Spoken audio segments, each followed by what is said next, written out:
نستعينه ونستغفره ونؤمن به ونتوكل عليه ونعوذ بالله من شرور أنفسنا ومن سيئات أعمالنا من يهده الله فلا مضل له ومن يضلله فلا هادي له وأشهد أن لا إله إلا الله وحده لا شريك له وأشهد أن سيدنا محمدا عبده ورسوله أما بعد فقد قال الله تعالى في محكم تنزيله العظيم والفرقان المجيد أعوذ بالله من الشيطان الرجيم ومن يدع مع الله إلها آخر لا برهان له به وإنما حسابه عند ربه إنه لا يفلح الكافرون صدق الله العظيم. கண்ணியத்திற்குரிய எல்லாம் வல்ல அல்லாஹு ஜல்ல ஷானஹு தஆலாவின் நல்லடியார்களே, அல்லாஹுவின் பேரருளால்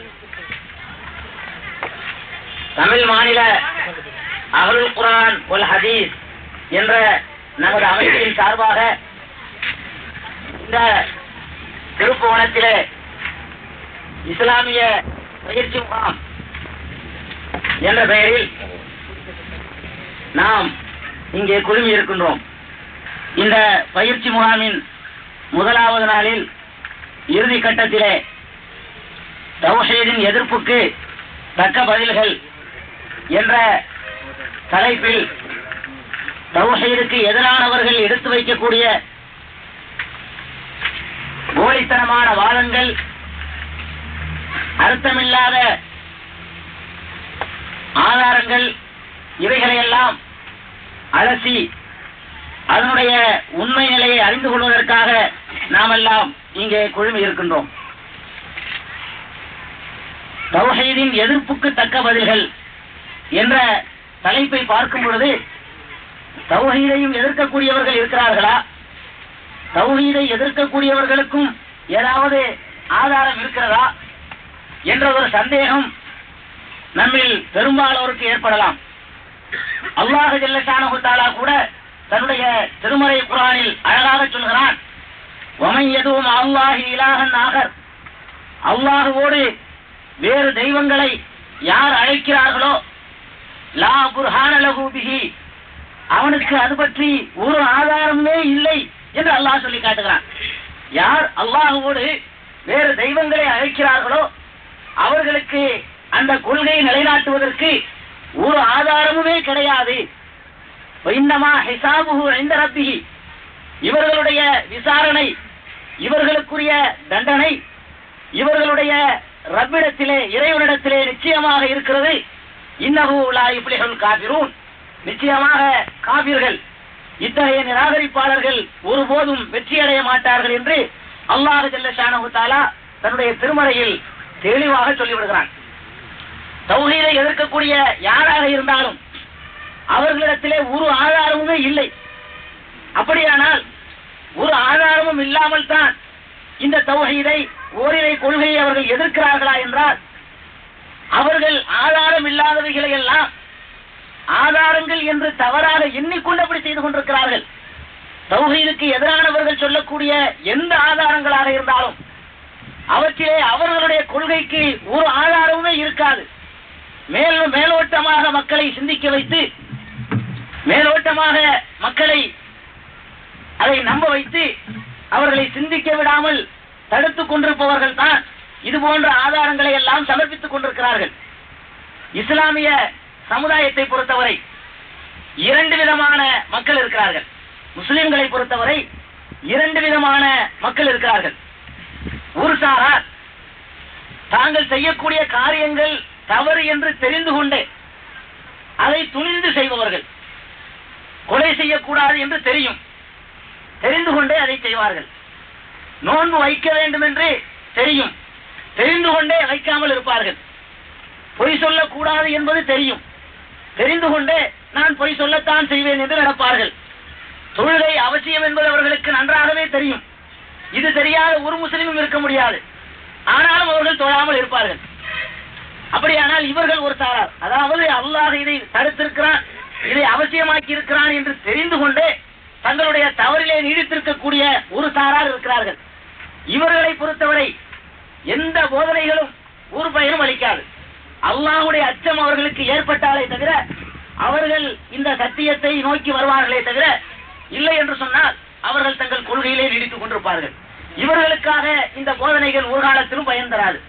வேறு யாருக்கு இந்த போதனை என்றால் இன்னொரு சாரார் இருக்கிறார்கள். இவர்கள் தாங்கள் செய்யக்கூடிய நல்லது செய்ய வேண்டும் என்று விரும்புவார்கள். நாம் நல்ல காரியங்களை எல்லாம் செய்ய வேண்டும், அல்லாஹ்வுடைய திருப்தியை பெற வேண்டும் என்றெல்லாம் நல்ல எண்ணம் அவர்களுக்கு இருக்கும். ஆனால் நல்ல காரியம் எது என்று முடிவு செய்வதிலே தவறிழைத்துக் கொண்டு தவறான காரியங்களையே ஏதோ நன்மையான காரியங்கள் என்று எண்ணி செய்து கொண்டிருப்பார்கள். இத்தகைய மக்களிடத்திலே போய் இது தவறுதான், நீங்கள் தவறாக புரிந்து வைத்திருக்கிறீர்கள் என்று விளக்கப்படுமானால் அவர்கள் நிச்சயமாக அந்த தவறில் இருந்து திருந்தி உண்மையை நோக்கி வந்து விடுவார்கள்.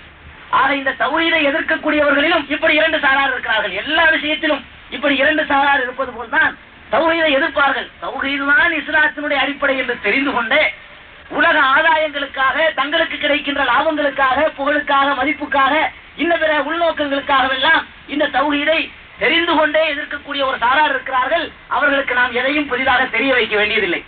இன்னொரு சாரார் தௌஹீதுக்கு எதிரான கருத்துக்களை எல்லாம் தௌஹீதுக்கு உடன்பாடான கருத்து என்று தப்பாக புரிந்து கொண்டு தாங்கள் செய்யக்கூடியவற்றுக்கெல்லாம் தகுந்த ஆதாரங்கள் இருக்கிறது என்று எண்ணிக்கொண்டு தவறான கொள்கையிலே அவர்கள் நீடித்துக் கொண்டிருக்கிறார்கள். இத்தகைய மக்களிடத்தில் தான் நாம் எல்லாம் சென்று பிரச்சாரம் செய்ய வேண்டும். பிரச்சாரம் செய்ய வேண்டுமானால் அந்த சாரார்கள் தங்களுடைய தவறுகளை எப்படியெல்லாம் நியாயப்படுத்துகிறார்கள் என்பதை நாம் முதலில் தெரிய வேண்டும். இந்த ஷிர்கான இணை வைக்கக்கூடிய காரியங்களை எப்படியெல்லாம் இது சரிதான் என்பதற்கு அவர்கள் காரணங்களை கற்பித்துக் கொண்டிருக்கிறார்கள் என்பதை முதலிலே நாம் தெரிந்து கொண்டால் அந்த காரணங்கள் தவறு என்பதை தெளிவாக விளக்கும் பொழுது அவர்கள் உண்மையை புரிந்து கொண்டு தௌஹீதை நோக்கி வருவார்கள். அந்த அடிப்படையில இந்த தௌஹீதை எதிர்க்கக்கூடியவர்கள் 3 விதமான ஆதாரங்களை சமர்ப்பிப்பார்கள். ஒரு வகையான ஆதாரம் குர்ஆனிலோ ஹதீஸிலோ காணப்படாதவை. அவர்கள் சில நடைமுறைகளை பார்த்து அவர்களாகவே அவர்கள் மனதுக்கு தோன்றியவாறு முடிவு செய்து கொண்டு தங்களுடைய ஷிர்கை, இணை வைத்தலை, தௌஹீதுக்கு எதிரான சிந்தனையை நியாயப்படுத்துவார்கள். இது ஒரு வகை. இரண்டாவதாக ஒரு சில திருக்குர்ஆன் வசனங்களை அவர்களுடைய சொந்த இஷ்டத்திற்கு வளைத்துக் கொண்டு தங்களுடைய ஷிர்கை, தௌஹீதுக்கு எதிரான சிந்தனையை நியாயப்படுத்துவார்கள். இது இரண்டாவது ஆதாரம். மூன்றாவதாக நபிகள் நாயகம் ஸல்லல்லாஹு அலைஹி வஸல்லம் அவர்கள் பெயரால் ஒரு சில ஆதாரப்பூர்வமான ஹதீஸ்களை தவறாக புரிந்து கொண்டு அல்லது பலவீனமான ஹதீஸ்களை, இட்டுக்கட்டப்பட்ட ஹதீஸ்களை எடுத்து வைத்துக் கொண்டு தங்களுடைய ஷிர்கை நியாயப்படுத்துவார்கள். ஆக தௌஹீதை எதிர்க்கக்கூடியவர்கள் 3 விதமான வாதங்களை எடுத்து வைப்பார்கள். முதலில் ஒரு குர்ஆனுடைய ஆதாரமும் ஹதீஸுடைய ஆதாரமும் இல்லாமல் நடைமுறையிலேயே சில கேள்விகளை கேட்டு தாங்கள் செய்வது சரிதான் என்று சொல்வார்கள். இந்த வகையான ஆதாரங்களை முதலில் பார்க்க வேண்டும். அடுத்து திருக்குர்ஆனில் அவர்கள் எப்படியெல்லாம் விளையாடுகிறார்கள், எந்தெந்த வசனங்களை எல்லாம் தங்களுடைய தப்பான கொள்கைக்கு பயன்படுத்துகிறார்கள், இதை இரண்டாவதாக பார்க்க வேண்டும். எந்தெந்த ஹதீசுகளை எல்லாம் எடுத்து வைத்துக் கொண்டு தங்களுடைய தௌஹீதுக்கு எதிரான சிந்தனையை அவர்கள் வலுப்படுத்திக் கொண்டிருக்கிறார்கள் என்பதை மூன்றாவது நாம் பார்க்க வேண்டும். முதலில் அவர்கள் எடுத்து வைக்கக்கூடிய வாதங்களிலே முதலாவது வாதத்துக்கு வருவோம். அதாவது திருக்குர்ஆனில் அல்லாஹ் இணை வைப்பவர்களை பற்றி கடுமையாக கண்டிக்கிறான், முஷ்ரிக்குகளை கடுமையாக கண்டிக்கிறான், நிரந்தரமாக நரகத்திற்கு போவார்கள் என்று சொல்கிறான். யார் ஒருவன் அல்லாஹுக்கு இணை வைத்து விடுகிறானோ அந்த இணை வைப்பதை ஒருபோதும் மன்னிக்க மாட்டேன் என்று சொல்கிறான். இப்படியெல்லாம் சொல்லக்கூடிய ஆயத்துக்களை கொண்டு போய் அவர்களிடத்திலே காட்டும் பொழுது அவர்கள் அதற்கு ஒரு ரெடிமேடாக ஒரு பதில் வைத்திருப்பார்கள். என்ன தெரியுமா? இந்த வசனங்கள் எல்லாம் காபிர்களுக்கு இறங்கியது. இது அவங்களுடைய முதல் ஆதாரம். நாம் குர்ஆனிலே இணை வைக்க கூடாது என்று அல்லாஹ் சொல்லக்கூடிய வசனங்களை எல்லாம் எடுத்து சொன்ன பிறகு வசனங்களை மறுக்க மாட்டார்கள். அவர்களுக்கு அல்லாஹ்வை பற்றி அச்சம் இருக்கிறது. நான் சொன்னது இரண்டாவது சாராரை. முதல் சாராரை தள்ளிவிடுங்கள், ஒரு அச்சமும் இல்லாதவர்கள். இரண்டாவது சாரார் இருக்கிறார்களே, இவர்கள் தங்களுடைய இந்த பெரியார்களை, நல்லவர்களை, நாதாக்களை அழைத்துக் கொண்டிருப்பதற்கு காட்டக்கூடிய ஆதாரம் என்ன தெரியுமா? நாம் இவ்வளவு நேரமாக கமாலுதீன் மதனை எதிர்த்தவர்கள் உங்களுக்கு நிறைய ஆதாரங்கள் எடுத்து வைத்தார்கள். இந்த அவ்வளவு ஆதாரத்தையும் கேட்டுவிட்டு இது காவிற்கு இறங்கிய ஆயத்தல்லவா, ஒரு வார்த்தையில அவ்வளவு ஆதாரத்துக்கு அர்த்தம் இல்லாம ஆக்கி விடுவார்கள். இந்த ஒரு கேள்விதான் கேட்பார்கள், இது யாருக்கு இறங்கியது? காவிற்கு இறங்கிய வசனம் இல்லையா? காவிர்களுக்கு இறங்கிய வசனத்தை மூமின்களுக்கு சொல்லலாமா என்று ஒரு கேள்வி கிளப்புவார்கள். இது சாதாரணமாக கொஞ்சம் சிந்தனை குறைவாக உள்ள ஒரு மனிதன் கேட்கும் பொழுது அவனுக்கு நியாயமாக தெரியும். சரிதானே, இது காவிருக்கு தானே இறங்கியது. அபூஜஹலை பற்றியும் அபூலஹபை பற்றியும் இன்ன பிற மக்காவில் இருந்த குறைஷி காபிர் தலைவர்களை பற்றியும் தானே இந்த ஆயத்து இறங்கியது. இதை கொண்டு போய் முஸ்லிம்களுக்கு சொல்வது என்ன நியாயம் என்று சொல்லி தங்கள் நல்லடியார்களை அழைப்பது வேறு, அந்த காவிர்களுடைய செயல் வேறு என்று வித்தியாசப்படுத்திக் கொண்டு இந்த தவறான கொள்கையில் அவர்கள் நீடிக்க பார்ப்பார்கள். இவ்வளவு ஆதாரங்களையும் ஆயிரக்கணக்கான ஆயத்துகளை நீங்கள் எடுத்து வைத்தாலும் அவ்வளவையும் மௌனமாக கேட்டுவிட்டு ஒரே வார்த்தையில் ஒரு சம்மட்டி அடிப்பது போல இது காவிருக்கு இறங்கியது, முடிந்து விட்டது அவர்களுடைய பதில், முதல் பதில். இப்ப நாம் கவனிக்க வேண்டும். சரி, காவிர்களுக்கு இறங்கியது என்றால் காவிர் என்றால் யார்? காவிர்களுக்கு இந்த வசனம் இறங்கியது என்றால் அந்த மக்காவுடைய காவிர்கள் நீங்கள் செய்து கொண்டிருக்கக்கூடிய, நீங்கள் என்றால் தௌஹீதுக்கு எதிரானவர்களை சொல்கிறேன், நீங்கள் செய்து கொண்டிருக்கக்கூடிய இந்த காரியங்களை விட வேறு எதை அதிகமாக செய்ததால் அவர்கள் காவிர்களானார்கள். நீங்கள் எதை இப்போது நியாயப்படுத்திக் கொண்டிருக்கிறீர்களோ இதை செய்ததை தவிர கடவுள் கொள்கையில் அவர்கள் ஒரு தவறும் செய்யவில்லை. எந்த செயலை செய்ததற்காக அல்லாஹ் அவர்களை காவிர்கள் என்று சொன்னானோ அதே செயலையே இவர்களும் செய்து கொண்டு இது காவிர் வேறு இது முஸ்லிம் வேறு என்று சொன்னால் இந்த வாதத்திற்கு அர்த்தமே இல்லை. மக்காவுடைய காவிர்களை பொறுத்தவரை அல்லாஹ் ஜல்ல ஷானஹு தஆலா அவர்களுடைய கொள்கையை வர்ணித்து காட்டும் பொழுது அல்லாஹ்வை அவர்கள் நம்பினார்கள் என்று சொல்கிறான். நீங்களும் அல்லாஹ்வை நம்புகிறீர்கள். அல்லாஹ் ஒருவன் என்று நம்பியதாக அல்லாஹ் சொல்லி காட்டுகிறான், நீங்களும் நம்புகிறீர்கள். அல்லாஹ் தான் எல்லா அதிகாரமும் படைத்தவன் என்று அந்த மக்கள் நம்பி இருந்ததாக திருக்குர்ஆனில் அல்லாஹ் சொல்லி காட்டுகிறான், நீங்களும் அதைத்தான் நம்புகிறீர்கள். ஒரு வித்தியாசமும் இல்லை. வேறு ஏன்பா இந்த பெரியார்களை அழைக்கிறீர்கள் என்று கேட்டால் அல்லாஹ்விடத்திலே சிபாரிசு செய்வார்கள் என்று நீங்களும் சொல்கிறீர்கள். அவனும் அதைத்தான் சொன்னான், ஹாவுலாய் ஷிஃபாவுனா இந்தல்லாஹ், அல்லாஹ்விடத்திலே எங்களுக்கு இவைகள் எல்லாம் சிபாரிசு செய்யும். மா நஅபுதுஹும் இல்லா லியுகர்ரிபூனா இலல்லாஹி ஸுல்ஃபா, அல்லாஹ்விடத்திலே எங்களை நெருக்கி வைப்பதற்குத்தான் நாங்கள் இவர்களை வணங்குகிறோம் என்று அன்றைய மக்கத்து காவிர்கள் சொன்னார்கள். ஆக கொள்கையில், நடவடிக்கையில், சிந்தனையில் மக்கா காவிர்களுக்கும் இவர்கள் தௌஹீதை எதிர்க்கக்கூடிய நம்முடைய சகோதரர்களுக்கும் ஒரு வித்தியாசமும் இல்லாமல் இருக்கும் பொழுது இதை செய்வதற்காக அவர்களை அல்லாஹ் காவிர் என்று சொல்லி இருந்தால் அதே குற்றத்தை மற்றவர்கள் செய்திருந்தால் அது இல்லாமல் போய்விடுமா? அது ஒரு இரண்டாவது கேள்வி அதுவும் இருக்குது. ஆக இந்த வாதம் முதல்ல சரியில்லை. இன்னொன்றையும் பார்க்க வேண்டும். திருக்குர்ஆனுடைய 6666 வசனங்களுமே யாரையாவது பற்றி தான் இறங்கியது. உதாரணமா ஒரு சஹாபி திருடுவார், யாரும் திருடுவார், அவர் திருடியதற்காக வேண்டி ஒரு ஆயத் இறங்கும், யாராவது திருடினால் கையை வெட்டுங்கள் என்று. இது அவருக்கு இறங்கிய ஆயத். நான் திருடுனா வெட்டக்கூடாது என்று சொல்லலாமா? திருட்டுக்காக ஒரு தண்டனை கொடுக்கப்படுமானால் திருடுதான் ஒருத்தன், அப்புறம் அந்த ஆயத்துக்கள்லாம் இறங்குது. திருக்குர்ஆன்ல உள்ள மொத்தமா எல்லா புத்தகமா கொடுக்கவில்லை. ஒவ்வொரு ஆயத்து இறங்கியதற்கும் ஒரு காரணம் இருக்கிறது. ஒருத்தர் விபச்சாரம் செய்திருப்பார், அதற்கு என்ன தண்டனை கொடுப்பது என்ற பிரச்சனை வரும்போது விபச்சாரத்திற்கு இந்த விபச்சாரம் செய்தவருக்கு இந்த தண்டனையை கொடுங்கள் என்று அல்லாஹ் சொன்னால் அந்த பர்டிகுலராக அந்த ஒரு ஆளுக்கு மட்டுமா? அந்த காரியத்தை கியாமத் வரைக்கும் யாரெல்லாம் செய்கிறார்களோ அவர்களுக்கு எல்லாமா? யோசித்து பாருங்கள். ஒரு செயலை அது மாதிரி சஹாபாக்கள் தான் அன்றைக்கு உயிரோடு இருந்தவர்கள், அவர்களை நோக்கி தான் அகீமுஸ் ஸலாத்த, தொழுகை நிலைநாட்டுங்கள் என்று சொல்லப்பட்டது. நம்மை நோக்கி சொல்லவில்லை. நம்மை நோக்கி ரசூல் ஸல்லல்லாஹு அலைஹி வஸல்லம் நம்மை பார்க்கவும் இல்லை, நம்மிடத்திலே சொல்லவும் இல்லை. தொழுகை நிலைநாட்டுங்கள் என்ற ஆயத்து சஹாபாக்களுக்கு இறங்கியது. எங்களுக்கு சொல்லலாமா? நாங்கள் சொல்ல மாட்டோம் என்றால் இது எவ்வளவு கேலிக்குரியதோ வேடிக்கையானதோ அதே போன்ற வாதத்தை தான் இவர்கள் எடுத்து வைத்துக் கொண்டிருக்கிறார்கள். என்ன வித்தியாசம் ரெண்டுக்கும் சொல்லுங்கள் பார்ப்போம். ஒரு தப்பு செய்தவர் இன்னொன்றை நீங்க யோசித்து பார்க்க வேண்டும். மக்காவில் உள்ள காவிர்கள் எல்லாம் இப்படி கொள்கையை வைத்திருந்தார்கள் என்று திருக்குர்ஆனில் அல்லாஹ் எதற்கு சொல்லி காட்டுகிறான்? மக்காவுடைய காவிருடைய வரலாறை உங்களுக்கு சொல்லி காட்டுவதற்கு என்னதான் அர்த்தம்? ஒரு அர்த்தம் வேண்டாமா? மக்காவுடைய காவிர் இப்படி நடந்தான், அவனை இப்படி நாம் தண்டித்தோம் என்று சொன்னால் அதுக்கு என்னங்க அர்த்தம்? இப்படி நீ நடந்தாலும் உன்னை தண்டிப்போம்னு சொல்வதை தவிர என்ன அர்த்தம்? அது காவிருக்கு இறங்கியது என்றால் காவிரோட ஒழித்து விட வேண்டியதான, அந்த ஆயத்துக்களை எடுத்து விட வேண்டியதானே, முஸ்லிம்களுக்கு மாத்திரம் அதை சொல்ல வேண்டியதானே, முஸ்லிம்களுக்கு மாத்திரம் ஒரு ஆயத்துக்களை சொல்ல வேண்டியதானே. ஆக காவிருக்கு இறங்கியது மூமினுக்கு இறங்குகிற வாதம் வச்சு பாத்தீங்கன்னு சொன்னா 6666 ஆயத்துக்கு நமக்கு சம்பந்தம் இல்லைன்றான். ஒரு ஆயத்து இல்லைங்க, அவ்வளவு ஆயத்து எங்களுக்கு இறங்கல, நாங்க கேட்கல ரசூல் ஸல்லல்லாஹு அலைஹி வஸல்லம் வாயினால. அது சஹாபாக்களுக்கும் ஒரு சில ஆயத்துகள் சஹாபாக்களுக்கு, ஒரு சில ஆயத்துகள் அன்றைய மக்கா காவிர்களுக்கு, ஒரு சில ஆயத்துகள் அன்றைக்கு இருந்த முனாஃபிக்குகளுக்கு, ஒரு சில ஆயத்துகள் அன்றைக்கு இருந்த யஹூதிகளுக்கு, இன்னும் சில ஆயத்துகள் அன்றைக்கு இருந்த நசாராக்களுக்கு. எங்களுக்கு ஒண்ணும் இல்ல, அதனால குர்ஆனே தேவையில்லைன்னு சொல்ல வேண்டி வந்துடும். இப்படி சொல்ல முடியுமா? அல்லாஹ் இப்படிப்பட்ட தவறான சிந்தனையிலிருந்து காப்பாற்றணும். ஆக காவிருக்கு இறங்கியது மூமினுக்கு இறங்கியதுங்கிறதெல்லாம் பேசவே கூடாதுங்க. இதுக்கு சாதாரணமா சிம்பிளா கூட ஒரு உதாரணம் சொல்லிடலாம். அல்லாஹ் ஜல்ல ஷானஹு தஆலா லூத் அலைஹிஸ்ஸலாத்துடைய கவுமுகள் தப்பான சில காரியங்களை ஆண் புணர்ச்சி ஓரின புணர்ச்சியில் ஈடுபட்டதாக திருக்குறானில் சொல்லி காட்டுகிறான். குரான்ல ஒரு இடத்துல நீங்கள் அப்படி செய்யாதீர்கள் சொல்லல, திருக்குறான்ல நீங்கள் அப்படி செய்யாதீர்கள் சொல்லல. இந்த லூத்துடைய கவுமுகள் இப்படி ஒரு தப்பான காரியத்தை செய்தார்கள். அதனால் ஆலியஹா சாபிரஹா வம்சர்னா அலைஹா ஹிஜாரத்தம் மின் தீன் முஸவ்வமத்தன் இன்த ரப்பிக்கில் முஸ்ரிஃபீன்.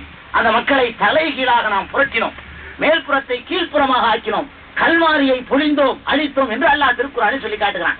இதை படித்து விட்டு ஒருவன் இது அவங்களுக்கு உரியது, அந்த மக்கள் செய்தார்கள், அல்லாஹ் அழித்திருக்கிறான், நான் இந்த காரியத்தை செய்வேன் என்று சொன்னால் இதற்கும் இந்த வாதத்திற்கும் ஒரு வித்தியாசம் இல்லைங்க. ஆக இந்த மாதிரியான வாதங்கள் எல்லாம் அல்லாஹ்வுடைய சன்னிதானத்தில் இருக்க. இதாங்க தௌஹீதை எதிர்க்கக்கூடியவங்களுடைய பெரிய ஆதாரம். காஃபிர் கிறங்கியது அப்படி நீங்க தெளிவா சொல்ல வேண்டும். நீங்க சந்திக்கக்கூடியவர்கள்ட்ட காஃபிர் கிறங்கியதா சரி, அப்போ ஒரு வசனம் யாருக்கு இறங்கியதோ, யாரை பற்றி இறங்கியதோ அவருக்கு மாத்திரம்தான் உரியது என்று நீங்கள் சொல்கிறீர்களா? திருப்பி கேட்கணும். ஆமா என்று வழங்காம சொல்வார்கள். அப்படி ஆனால் அக்கைமு ஸலாத்தை என்பது எங்களுக்கு இறங்கவில்லை, அது சஹாபாக்களுக்கு இறங்கியது. குத்திப அலைக்கும் சியாம் என்பது எங்களுக்கு இறங்கவில்லை, அலைக்கும் உங்கள் மீது என்று சொல்வது சஹாபாக்கள் தான் அப்போது இருந்தார்கள், அவங்களுக்கு தான் நோன்பு கடமை. இதை எப்படி தப்பு என்று அவர் படிச்சுட்டு தெரியும். இப்படி சொன்ன உடனே சரிதான், இது சரியானதான், இந்த வாதம் சரியில்லை, நான் உடனே புரிஞ்சுக்குவான். ஆக இதாங்க அவங்களுடைய முதல் ஆதாரம். அடுத்து இரண்டாவது அவங்களுடைய ஆதாரம், இந்த மக்கா காபிர்களுக்கும் எங்களுக்கு வித்தியாசம் இருக்குது. அது காபிர்களுக்கு இறங்கியது, நாங்க மூமின்கள் அப்படின்னு சொல்லக்கூடியவர்கள் மற்றொரு ஆதாரத்தை எடுத்து வைப்பார்கள். என்ன ஆதாரம் தெரியுமா? காபிர்கள் அழைத்துக் கொண்டிருந்தது ஷைத்தானுடைய கூட்டாளிகளை, நாங்க அழைக்கிறது நாதாக்களை, மகான்களை, நல்லடியார்களை ஆக்கும் அழைக்கிறோம். அவங்க அழைத்துக் கொண்டிருந்தது சிலைகளை போய் கும்பிட்டார்கள், அவங்க அழைத்துக் கொண்டிருந்தது ஷைத்தானுடைய கூட்டாளிகளை போய் கும்பிட்டுக் கொண்டிருந்தார்கள். அல்லாஹ்வுடைய சாலிஹான நல்லடியார்களை அவர்கள் அழைக்கவில்லை. நாங்கள் அப்படியா? நாங்கள் அழைக்கக்கூடியவர்கள் எல்லாம் அல்லாஹ்வை நம்பியவர்கள், நபி ஸல்லல்லாஹு அலைஹி வஸல்லம் நாங்கள் கூப்பிடுகிறோம், அவர்களிடத்தில் உதவி கேட்கிறோம். அப்துல் காதர் ஜிலானி ரஹ்மத்துல்லாஹி அவர்களை கூப்பிடுகிறோம், ஏர்வாடி ஷஹீத் இப்ராஹிம் வலியுல்லாஹ் அவர்களை கூப்பிடுகிறோம், அஜ்மீர் ஹாஜா மீர் சிஸ்தி ரஹ்மத்துல்லாஹி அலைஹி கூப்பிடுகிறோம். இவங்கெல்லாம் யார்? இவங்களும் அந்த கல்லு ஒன்றா கேட்பார்கள். கல்லை அழைத்தவனை அல்லாஹ் கண்டிக்கிறான். பெரியார்கள் இல்லாமல் ஷைத்தான்களை போய் அழைத்துக் கொண்டிருந்தார்கள், அவர்களை அல்லாஹ் கண்டிக்கிறான். நல்லடியார்களை அழைப்பதை பற்றி இந்த வசனங்களை கண்டிக்கவே இல்லையே என்று துணிந்து ஒரு வாதத்தை எடுத்து வைப்பார்கள்.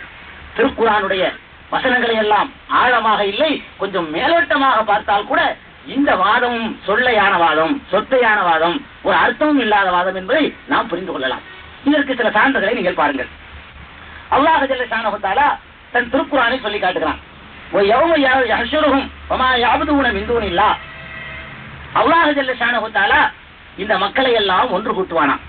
மக்களை மாத்திரமல்ல, ஒமா யாபுதூன மின் தூனில்லாஹ், அல்லாஹ்வை விட்டுவிட்டு யாரையெல்லாம் இவர்கள் வணங்கினார்களோ அவர்களையும் அல்லாஹ் ஒன்று கூட்டி வைத்துக் கொண்டு கேட்பானா. யகூலு, திருக்குர்ஆனுடைய வசனம், அன்தும் அலலல்தும் இபாதி அம்ஹும் வல்லு சபீல், நீங்கள் தான் என்னுடைய இந்த அடியார்களை எல்லாம் கெடுத்து விட்டீர்களா அல்லது இவர்களாகவே கெட்டு போய் விட்டார்களா என்று அந்த நல்ல அடியார்களை நோக்கி அல்லாஹ் கேட்கிறான். அடியார்களை நோக்கி சொல்றேன், முடிஞ்ச சொல்றேன். அப்ப அவங்க சொல்லுவாங்களா, இத சொன்ன உடனே காலு சுப்ஹானக மா கான யம்பகிலனா அன் நத்தஹித மின் தூனிக மின் அவுலியா. சுப்ஹானக, நீ தூய்மையானவன். யார் சொல்றா? வணங்கப்படுகிறார்கள் அவங்க சொல்றாங்க, சுப்ஹானக, நீ தூய்மையானவன், உன்னை விட்டு விட்டு நாங்கள் பாதுகாவலர்களை எடுத்துக்கொள்வோமா? எங்களுக்கு என்ன உரிமை இருக்கிறது? வலாக்கின் மத்தாத்தகும் ஆபாகும், இவர்களுக்கும் வணங்கினார்கள் அவர்களை நோக்கி சொல்வார்கள், இவர்களுக்கும் இவர்களுடைய முன்னோர்களுக்கும் நீ சுகமான வாழ்க்கையை நீ அளித்தாய் அல்லாஹ் உனக்கு சொல்வார்கள்.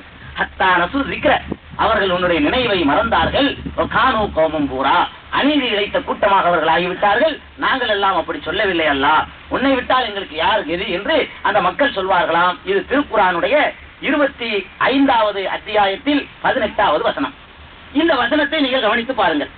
அல்லாஹ் ஜல்ல ஷானஹு தஆலா வணங்கியவர்களையும் வணங்கப்பட்டவர்களையும் போய் மறுமையில் நிறுத்துகிறான்.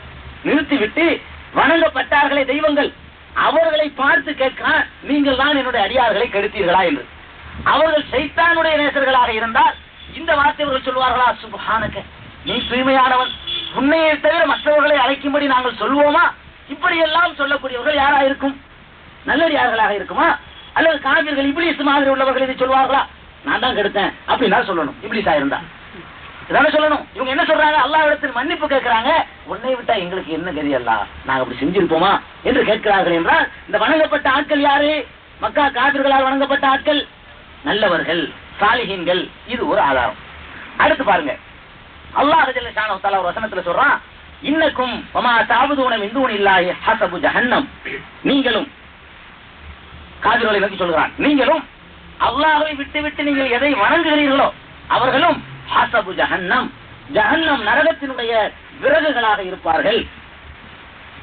அன்தும் லஹா வாரிதூன், நீங்கள் அங்கே வரத்தான் போகிறீர்கள் என்று அல்லாஹ் ஜல்ல ஷானஹு தஆலா ஒரு ஆயத்தை இறக்குறான். இறக்கின உடனே மக்காவில் உள்ள காபிர்கள்லாம் ரசூல் ஸல்லல்லாஹு அலைஹி வஸல்லம் அவர்கள் நோக்கி வந்து ஒரு கேள்வி கேட்கிறான். முகம்மதே, வசமாக மாட்டிக்கொண்டீர், நாங்கள் வணங்கினோமே அவர்களும் எங்க போவார்கள்? நரகத்தின் விறகு என்று அல்லாஹ் சொல்கிறான். அப்படியானால் நாங்கள் ஈசாவை வணங்குகிறோம் ஒரு சாரார், நாங்கள் மலக்குகளை வணங்குகிறோம், நாங்கள் உசைர் நபியை வணங்குகிறோம், இவர்களும் நரகத்திற்கு போவார்களா? அல்லாஹ் என்ன ஆயத்து சொல்கிறான்? இன்னக்கும் வமா தஅபுதுன மின் தூனில்லாஹி ஹஸபு ஜஹன்னம். நீங்களும் அல்லாஹ்வை விட்டு நீங்கள் எதையெல்லாம் வணங்குகிறீர்களோ அவைகளும் நரகத்தின் விறகுகள் என்று அல்லாஹ் சொல்கிறானே. அப்படியானால் ஈசாவை ஒருவன் வணங்கினால் ஈசா நரகத்திற்கு போவார், மூசாவை வணங்கினால் மூசா நரகத்திற்கு போவார், மலக்குகளை வணங்கினால் மலக்குகள் நரகத்துக்கு போவார்கள் என்று அர்த்தம் வருகிறது என்று சொல்லி மக்கா காபிர் கேட்கிறான். அவன் வாக்குமூலம் தர்றான். எப்படி? நாங்க வணங்கினது ஈசாவை தாண்டி, இவன் சொல்றான் நல்லடியாரு கட்டடியாரு. மக்கா காபிர் தெளிவா வணங்கினவன் சொல்றான் நாங்க வணங்கினது இதுதான் சொல்லி. உடனே அல்லாஹ் என்ன செய்யறான்? இந்த வசனம், இப்ப நான் சொன்ன வசனம் 21வது அத்தியாயத்தில் 98வது வசனம். இதை தொடர்ந்து இவர்கள் கேட்ட உடனேயே அதே அத்தியாயத்திலே ஒரு 2 வசனம் தள்ளி 21:100வது ஆயத்தில் அல்லாஹ் சொல்கிறான், இன்னல்லதீன சபகத் லஹும் மின்னல் ஹுஸ்னா உலாயிக அன்ஹா முபஅதூன். யாரை பற்றி நல்ல முடிவு, இவர்கள் நல்லவர்கள் சாலிஹீன்கள் என்று நான் விதித்து விட்டேனோ அத்தகைய மக்கள் உலாயிக அன்ஹா முபஅதூன், அவர்கள் அந்த நரகிலிருந்து தூரமாக்கப்படுவார்கள். யார் அந்த வணக்கத்திற்கு சிறிதும் சம்பந்தம் இல்லாமல் நல்லடியார்களாக வாழ்ந்திருந்தார்களோ அவர்கள் நரகத்தை விட்டு தூரமாக்கப்படுவார்கள். அவர்களை வணங்கியவர்களுக்கு சலுகை கிடையாது, வணங்கப்பட்டவர்களுக்கு அதில் சம்பந்தம் இல்லை என்று சொன்னால் அந்த வணங்கப்பட்ட நல்லவர்கள் வேண்டுமானால் நரகத்திற்கு போக மாட்டார்களே தவிர வணங்கியவர்கள் போவார்கள் என்பதை தெளிவாக அல்லாஹ் ஜல்ல ஷானஹு தஆலா 21வது அத்தியாயம் 100வது வசனத்தில் சொல்கிறான். அப்படியானால் மக்காவுடைய காபிர்கள் திருக்குர்ஆன் இறங்கிய காலத்தில் வாழ்ந்த யஹூதி நசாராக்கள் இன்ன பிற மக்கள் எல்லாம் யாரைத்தான் அழைத்துக் கொண்டிருந்தார்கள்? ஷைத்தான்களை அழைக்கவில்லை, நல்ல அடியார்களைத்தான் அழைத்துக் கொண்டிருந்தார்கள். அதை அழைத்ததைத்தான் அல்லாஹ் காபிர் என்று சொல்கிறான். நல்லடியார்களை அழைக்காமல் இல்லை, நல்ல அடியார்களைத்தான் அழைத்துக் கொண்டிருந்தார்கள். இன்னமும் பாருங்கள், அல்லாஹ் ஜல்ல ஷானஹு தஆலா ஒரு வசனத்தில் சூரத்து நூஹ் என்ற அத்தியாயத்தில் சொல்கிறான், வகாலு லா ததருன்ன வத்தன் வலா சுவா வலா யகூஸ வ யஊக வ நஸ்ரா. அந்த மக்கள் நூஹ் அலைஹிஸ்ஸலாம் காலத்தில் வாழ்ந்த மக்கள் தங்களுக்குள்ளேயே பேசிக் கொள்கிறார்களாம். எப்படி பேசிக் கொள்கிறார்கள்? லா ததருன்ன வத்தன், வத்து என்ற தெய்வத்தையும், வலா சுவா, சுவா என்று சொன்ன தெய்வத்தையும், வலா யகூஸ, யகூஸ் என்ற தெய்வத்தையும், வ யஊக, யஊக் என்ற தெய்வத்தையும், வ நஸ்ரா, நஸ்ரி என்ற தெய்வத்தையும் நீங்கள் விட்டுவிடவே செய்யாதீர்கள். இந்த நூகுடைய பேச்சை கேட்டுக்கொண்டு நீங்கள் விடக்கூடாது என்று அந்த காபிர்கள் தங்களுக்குள் பேசிக் கொண்டதை அல்லாஹ் ஜல்ல ஷானஹு தஆலா 71வது அத்தியாயத்தில் 23வது வசனத்திலே தெளிவாக சொல்கிறான். இதை பற்றி இப்னு அப்பாஸ் ரலியல்லாஹு அன்ஹு அவர்கள் குறிப்பிடும் பொழுது சொன்னார்கள், வஹிய அஸ்மாஉ ரிஜாலின் சாலிஹீன மின் கௌமி நூஹ் அலைஹிஸ்ஸலாத்து வஸ்ஸலாம், ரவாஹுல் புகாரி. இந்த யகூஸ், யஊக், நஸ்ரி, வத்து, சுவா எல்லாம் இருக்குது, இதெல்லாம் நீங்கள் சிலைகள் என்று எண்ணிக்கொள்ளாதீர்கள். நூஹ் அலைஹிஸ்ஸலாம் காலத்தில் வாழ்ந்த நல்ல அடியார்கள் இருக்கிறார்களே அவர்கள் தான். யகூஸ் என்பவரும், யஊக் என்பவரும், சுவா என்பவரும், வத்து என்பவரும், நஸ்ரி என்று சொல்பவர்களும் நூஹ் அலைஹிஸ்ஸலாத்து வஸ்ஸலாம் அவர்களுடைய காலத்தில் வாழ்ந்த நல்ல அடியார்கள் தான். அந்த நல்ல அடியார்களைத்தான் அந்த மக்கள் வணங்கிக் கொண்டிருந்தார்கள் என்று இப்னு அப்பாஸ் ரலியல்லாஹு தஆலா அன்ஹு அவர்கள் குறிப்பிடுகிறார்கள். இது ஸஹீஹுல் புகாரியிலே இடம்பெற்றிருக்கக்கூடிய ஆதாரப்பூர்வமான அறிவிப்பு. அப்படியானால் நூஹ் அலைஹிஸ்ஸலாத்து வஸ்ஸலாம் அவர்களுடைய காலத்து மக்கள் ஒருவர் பாக்கி இல்லாமல் அழிக்கப்பட்டார்கள். அவர்கள் செய்த தப்பு என்ன? ஒரு கெட்டவரையும் அவர்கள் அழைக்கவில்லை. நூஹ் அலைஹிஸ்ஸலாம் காலத்து மக்கள் செய்த தப்பு எல்லாம் என்னவென்றால் நல்ல 5 அடியார்களை தெய்வமாக்கியிருந்தார்கள். வத்து, சுவா, யகூசு, யஊக், நஸ்ர் என்ற 5 தெய்வங்களை, அதாவது 5 நல்லடியார்களை தெய்வமாக, கோரிக்கைகளை நிறைவேற்றக்கூடியவர்களாக கருதி கொண்டிருந்தார்கள். அவர்களுக்கு என்ன விளைவு ஏற்பட்டது? அல்லாஹ் ஜல்ல ஷானஹு தஆலா அந்த சூரத்து நூருடைய கடைசியிலே அவர்கள் சுத்தமாக நூலை எல்லாம் துஆ செய்றாங்க. யா அல்லாஹ், நீங்க விட்டாத உருத்தன் லா ததர் அலல் அர்லி மினல் காஃபிரீன தையாரா இன்னக இன் ததர்ஹும் யுல்லு இபாதக வலா யலிது இல்லா ஃபாஜிரன் கஃபாரா. யா அல்லாஹ், இந்த பூமியில ஒரு பயலை விடாதே, இவங்கள இருந்தா இன்னும் கொஞ்சம் கெடுத்து விடுவான், இருக்கிறாலே கெடுத்து விடுவான் என்று நூஹ் அலைஹிஸ்ஸலாத்து வஸ்ஸலாம் அவர்கள் பிரார்த்தனை செய்கிறார்கள். யாருக்கு எதிராக? சாலிஹான அடியார்களை வணங்கியவர்களுக்கு எதிராக. மோசமானவர்களை அபூஜஹல் மாதிரி ஃபிரௌன் மாதிரி உள்ள ஆட்களை அவர்கள் வணங்கவில்லை. யாரு? நூஹ் அலைஹிஸ்ஸலாம் காலத்துடைய மக்கள் தங்களுடைய தேவைகளை நிறைவேற்றுவதற்கு அழைத்தது யாரை? 5 சாலிஹான நல்ல அடியார்களை தான் அழைத்தார்கள். நல்ல அடியாரை அழைத்தாலும் அல்லாஹ் பொறுக்க மாட்டான் என்பதற்கு இது தெளிவான சான்று. அழித்து நாசமாக்கி இருக்கிறான் அந்த கூட்டத்தை. நூஹ் அலைஹிஸ்ஸலாத்துடைய கூட்டத்துல அவரை ஏற்றுக்கொண்ட மிகச்சிறதை தவிர அவ்வளவு வரையும் அல்லாஹ் ஜல்ல ஷானஹு பெற்ற மகன் உள்பட விடல. நூஹ் அலைஹிஸ்ஸலாத்துடைய பெற்ற மகன் உள்பட, கட்டிய மனைவி உள்பட இந்த 5 நல்லடியார்கள் மீது பக்தி கொண்டு இணை வைத்த காரணத்தினால அவங்களே அழிச்சு காட்டுறான். அல்லாஹ் திருக்குறான்ல சொல்லி காட்டுறான். வஹால பைனஹுமல் மௌஜு ஃபகான மினல் முக்ரகீன். தந்தையும் மகனும் பேசிக்கிட்டு இருக்காங்க, மகனே நீ இந்த கொள்கையை விட்டுட்டு வந்து விடு, இல்லன்னா அல்லாஹ் அழிச்சிருவான். ஓயா சாவி இலா ஜபலின் யாசிமுனி மினல் மா. இந்த வெள்ளப்பிரளயத்திலிருந்து என்னை காக்கக்கூடிய மலை உச்சியில் எனக்கு ஏறி என்னை காப்பாற்றிக் கொள்ள தெரியும் என்று சொல்கிறான். சொன்ன உடனே வஹால பைனஹுமல் மௌஜ், 2 பேருக்கு மத்தியில் அத்தாவுக்கு மகனுக்கு இடையில ஒரு பேரலை வந்தது. ஃபகான மினல் முக்ரகீன், மூழ்கடிக்கப்பட்டு செத்தவர்களில் ஒருவனாய்த்தான். தந்தை பாசம் துடி துடிக்க அத்தாவுக்கு முன்னாடியே மகனை நாசமாக்குறான். அவ்வளவு கோவம் அல்லாவுக்கு இணை வைத்து விட்டார். நல்ல அடியார்களை கூப்பிட்டாலும் அல்லாஹ் பொறுக்க மாட்டான், கெட்ட அடியார்களை கூப்பிட்டாலும் அல்லாஹ் பொறுக்க மாட்டான் என்பதற்கு இது பெரிய தெளிவான சான்று. அடுத்து இன்னொன்னு பாருங்க, அனிபின் அப்பாஸின் ஆதாரப்பூர்வமான ஹதீஸை பாருங்க. மக்கா காபிர்கள் எல்லாம் கெட்ட அடியார்களையும் வணங்கினா சொல்றாங்க. இப்னு அப்பாஸ் ரலியல்லாஹு அன்ஹு அவர்கள் அறிவிக்கக்கூடிய ஆதாரப்பூர்வமான ஒரு நிகழ்ச்சி. பெருமானார் ஸல்லல்லாஹு அலைஹி வஸல்லம் அவர்கள் மக்கா வெற்றியின் போது போனார்கள் இல்லையா? போன உடனே கஅபத்துல்லாஹ்வுக்குள் பல சிலைகள் இருக்க கண்டார்கள்.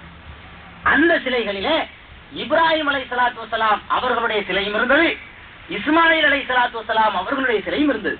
பல சிலைகள் இருந்ததற்கு இடையில எந்த சிலையும் இருந்தது? இப்ராஹிம் அலைஹிஸ்ஸலாம், ரசூல் ஸல்லல்லாஹு அலைஹி வஸல்லம் ரொம்ப மதிக்கக்கூடிய ஒரு நபி இப்ராஹிம் அலைஹிஸ்ஸலாம். அல்லாஹ் ஜல்ல ஷானஹு தஆலா திருக்குர்ஆனில் ஒரு நபியை ரொம்ப சிலாகித்து சொல்கிறான் என்று சொன்னால் அது இப்ராஹிம் அலைஹிஸ்ஸலாத்து வஸ்ஸலாம் அவர்கள். அல்லாஹ்வுடைய கலீல், இந்த படம் யாருக்கு அல்லாஹ் தரல, கலீலுல்லாஹ் இப்ராஹிம் அலைஹிஸ்ஸலாம் அல்லாஹ்வுக்கு கலீலுங்க, கூட்டாளிங்க. இவ்வளவு நெருங்கிய இப்ராஹிம் அலைஹிஸ்ஸலாத்தை தான் மக்காவுடைய காபிர்கள் காபத்துல்லாஹ்வுக்குள்ள சிலையா வச்சு அவங்கள கூப்பிட்டு இருந்தாங்க. இது ஆதாரம். ரசூல் ஸல்லல்லாஹு என்ன சொன்னாங்க? இப்ராஹிம் இஸ்மாயில் மட்டும் இருக்கட்டும், நம்ம மூதாதையர்கள் சாலிஹான நல்லடியாரு அல்லாஹ்வுக்கு கூட்டாளி, அதை வச்சுட்டு மிச்சத்தை எல்லாம் அகற்றுன்னு சொன்னாங்களா? ஒரு சிலை இருக்க கூட அவ்வளவு அகற்றான உள்ள வருவேன்ட்டாங்க. உடனே அகற்றப்பட்டது. இப்ராஹிம் அலைஹிஸ்ஸலாம் சிலை உட்பட, இஸ்மாயில் அலைஹிஸ்ஸலாத்துடைய சிலை உட்பட அவ்வளவையும் அகற்றிய பிறகுதான் பெருமானார் ஸல்லல்லாஹு அலைஹி வஸல்லம் அவர்கள் உள்ளே நுழைந்தார்கள் என்ற ஆதாரப்பூர்வமான நிகழ்ச்சியை இப்னு அப்பாஸ் ரலியல்லாஹு தஆலா அவர்கள் அறிவிக்க ஸஹீஹுல் புகாரியிலே இடம்பெற்றிருக்கிறது. அப்படியானால் இது நமக்கு நன்றாக தெரிகிறது, அல்லாஹ்வுக்கு தவிர மற்ற யாரையும் அழைக்கிறதா இருந்தா அது இப்ராஹிம் அலைஹிஸ்ஸலாத்தை கூப்பிட்டாலும் அல்லாஹ் பொறுக்க மாட்டான், இஸ்மாயில் அலைஹிஸ்ஸலாத்தை கூப்பிட்டாலும் பொறுக்க மாட்டான். அதை கண்டிக்கிறதுக்கு தாங்க ரசூல் ஸல்லல்லாஹு அலைஹி வஸல்லம் அனுப்பி வைக்கிறான். நல்லடியார்களை அழைக்கிறது தப்பு இல்லை என்று இருக்குமானால் அப்ப இப்ராஹிம் அலைஹிஸ்ஸலாத்தை அழைக்கிறது தப்பு இல்லைன்னு ஆகும். நம்ம எந்த நல்லடியார்கள் பெரியார்களை எல்லாம் கொண்டாடிட்டு இருக்கிறோமோ இவங்களை எல்லாம் விட கோடி மடங்கு பெருசுன்னு சொல்லலாம். அவங்களையெல்லாம் இவங்க யாரு தவுளியா உளியா சொல்லிட்டு இருக்கிறோமே, இந்த ஆட்களை எல்லாம் விட இப்ராஹிம் அலைஹிஸ்ஸலாம் எத்தனையோ கோடி கோடி மடங்கு சிறந்தவர்கள். அவ்வளவு உயர்ந்த அந்த நுபுவத்துல அந்த நுபுவத்திலே அல்லாஹ் வந்து ஒரு ஆளையே ஒரு சமுதாயம்னு சொல்றாங்க. இப்படி யாரையுமே அல்லாஹ் சொல்லல. ஒரு நபரை பிடிச்சி சமுதாயம் அல்ல எங்கேயாவது சொல்லியிருக்கானா? காண இப்ராஹிம் உம்மத்தம் ஆயுதாங்கிறான். இப்ராஹிம் ஒரு உம்மத்தா இருந்த உம்மத்தம் காணித்தன், ஒரு அல்லாஹ் கட்டுப்பட்ட ஒரு தனி சமுதாயமாகவே இருந்தார்னு சொல்றான். இவ்வளவு சிறப்புக்குரிய இப்ராஹிம் அலைஹிஸ்ஸலாத்தை வணங்கினதையும் கூட அல்லாஹ் பொறுக்கவில்லை. அப்படியானால் அல்லாஹ்வுடைய பார்வையில் அல்லாஹ்வுக்கு கொடுக்கக்கூடிய அந்தஸ்தை அவனுடைய நெருங்கிய ஆட்களை கொடுத்தாலும் அல்லாஹ் பொறுக்க மாட்டான் என்பதற்கு இதெல்லாம் நிதர்சனமான எடுத்துக்காட்டு. இன்னமும் பாருங்க, அல்லாஹ் ஜல்ல ஷானஹு தஆலா தன்னுடைய திருமறையில் அழகாக சொல்லி காட்டுகிறான். மா கான லி பஷரின் அன் யூத்தியஹு அல்லாஹுல் கிதாப வல் ஹுக்ம வன் நுபுவத சும்ம யகூலு லின்னாஸி கூனு இபாதன் லி மின் தூனில்லாஹ். 3வது அத்தியாயம் 79வது வசனம். வேற யாரும் சந்தேகம் இல்ல, கடைசியா நான் சொல்றேன், ஏதாவது குறித்து வைத்துக் கொள்ளுங்கள். எந்த ஒரு மனிதனுக்கும் அல்லாஹ் ஜல்ல ஷானஹு தஆலா வேதத்தையும் கொடுத்து, அவருக்கு நபி என்ற பட்டத்தையும் கொடுத்து, அவருக்கு ஞானத்தையும் கொடுத்து, இவ்வளவும் கொடுத்ததற்காக நீங்கள் எல்லாம் எனக்கு அடியார்களாக ஆகிவிட வேண்டும் என்று மனிதர்களை நோக்கி எந்த மனிதனும் சொல்வதற்கு அருகதை இல்லை என்று அல்லாஹ் சொல்கிறான்.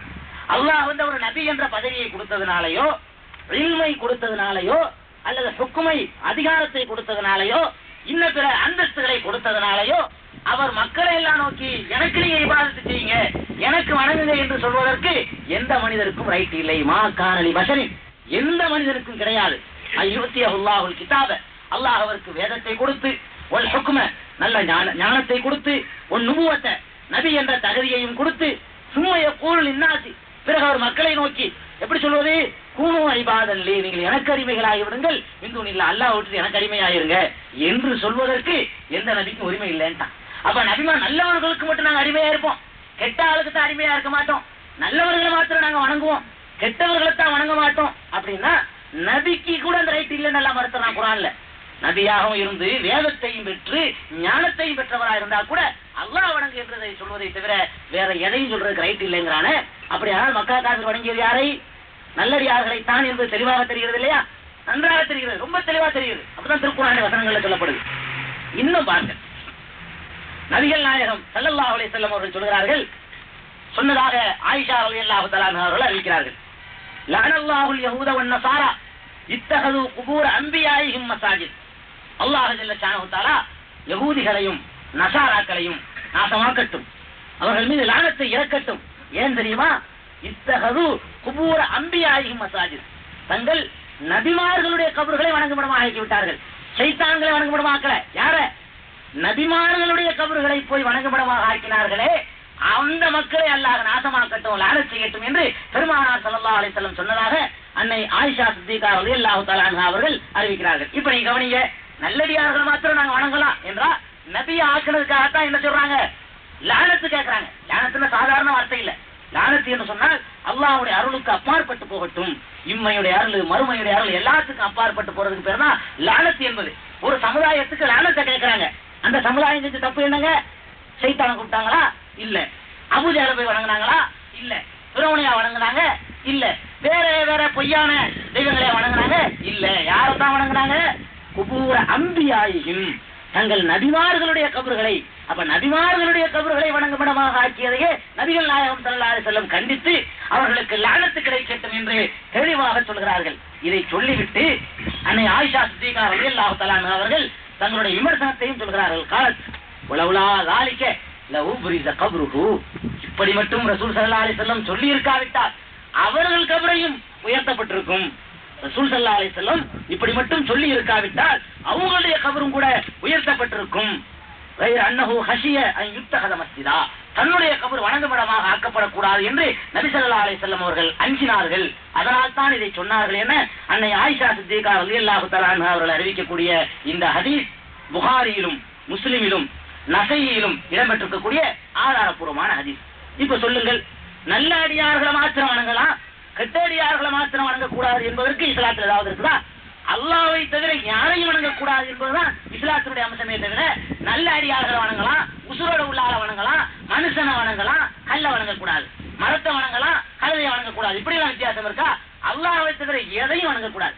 அது நபியா இருந்தாலும் கூடாது, வலியா இருந்தாலும் கூடாது, சிலையா இருந்தாலும் கூடாது, மரமா இருந்தாலும் கூடாது, காற்றாக கதிரவனாக இன்னும் என்னவாக இருந்தாலும் சரி, அல்லாஹ்வை தவிர எதையும் யாரையும் வணங்கக்கூடாது என்பதுதான் அல்லாஹ் ஜல்ல ஷானஹு தஆலா சொல்லுகின்ற போதனையை தவிர நல்லடியார்களை மாத்திரம் நீங்கள் வணங்கிக் கொள்ளுங்கள் என்பது அல்லாஹ்வுடைய நோக்கமா இருக்குமானால் நபி ஸல்லல்லாஹு அலைஹி வஸல்லம் வர வேண்டிய தேவையே இல்லை. அவன் நல்லடியார்கள் வணங்கிட்டான்.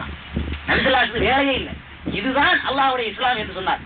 இந்த கொள்கை தான் அல்லாஹ்வுக்கு விருப்பமான கொள்கை. எந்த கொள்கை?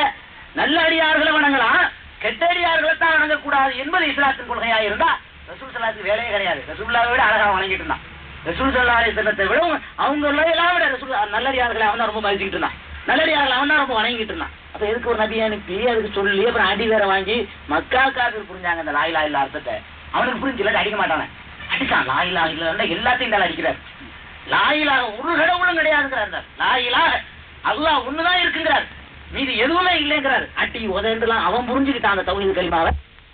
இல்லங்கிறார், விடக்கூடாது என்றுதான் அவன் எதிர்த்தான தவிர அடித்தான உதைத்தான் ஊரை விட்டு விரட்டினான தவிர அவன் சொல்ற கொள்கைக்கு ஆதரவாக ரசூல் ஸல்லல்லாஹு அலைஹி வஸல்லம் வந்திருந்தா மாலை போட்டு வரவேற்றிருப்பானே.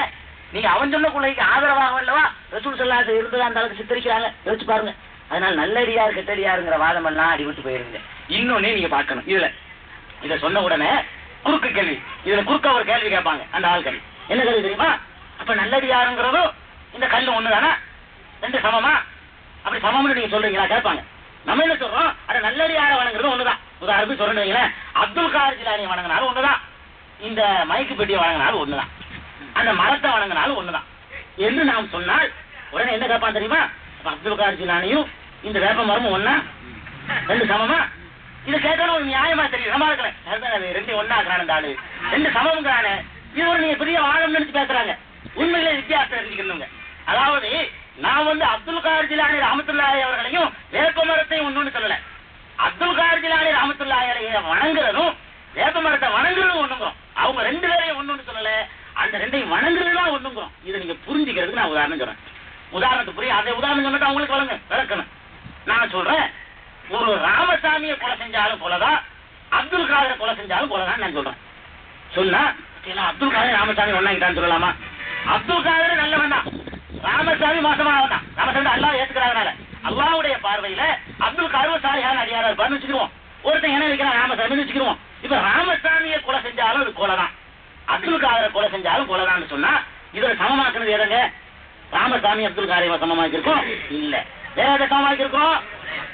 கொலையை சமமாக்கிருக்கோம். இவன் செய்யற கொலையும் ஒண்ணுதான், அவன் செய்யற கொலையும் ஒண்ணுதான். அதே மாதிரி தான் நாங்க சொல்றோம், அப்துல் காதர் ஜிலானி ரஹ்மத்துல்லாஹி வணங்குறதும் ஒண்ணுதான், வணங்குறது அங்க ஒப்பிடப்படுது. அவன் வேப்ப மரத்தை வணங்குறது ஒண்ணுதாங்கிறோம். இங்க ஒப்பிடப்படுவது வேப்ப மரம் அப்துல் காதர் ஜிலானியும் அல்ல, வேப்ப மரத்தை வணங்குவதும் அப்துல் காதர் ஜிலானி வணங்குவதும் தான் ஒப்பிடப்படுது, வணக்கத்தை தான் ஒப்பிடப்படுது. இன்னும் தெளிவா வச்சுக்கிறோமே, அதாவது ஒரு எதிரி நாடுன்னு வச்சுக்குவோம், ஒரு இஸ்லாத்துக்கு விரோதமான நாடு. அந்த நாட்டுல உள்ளவன்ட்ட போய் பாக்கெட்ல இருந்து ரூபாயை விட்டு அடிச்சுட்டு வந்துடுறான். ஒரு இங்க உள்ள ஒரு சாலியான ஒரு அடியாரத்தை போய் அடிக்கிறான். ரெண்டுமே பிக் பாக்கெட் தான்ப்பா, ரெண்டுமே திருட்டு தான் சொல்றோம். இது என்ன, இது இந்த சாலியான ஒரு அடியாரையும் வேப்ப மரத்தை என்ன இன்னொரு நாட்டுல இருக்கிற ஒரு கெட்ட ஒன்றையும் ஒன்னாக்கிட்டீங்களே, சமமாக்கிட்டீங்கன்னு கேட்கலாமா? அப்ப சமமாக்குவது எதை சமமாக்கப்படுது? வணக்கத்தை தான் சமமாக்கப்படுது. இதை வணங்குறது ஒண்ணுங்கிறோம், அதை வணங்குறது ஒண்ணுங்கிறோம். இது நம்ம இஷ்டத்திலேயே சொல்றோம், அல்லாஹ் அப்படி சொல்லி காட்டுறதுனால சொல்றோம். அல்லாஹ் அப்படிதான் கவனிக்கிறான்.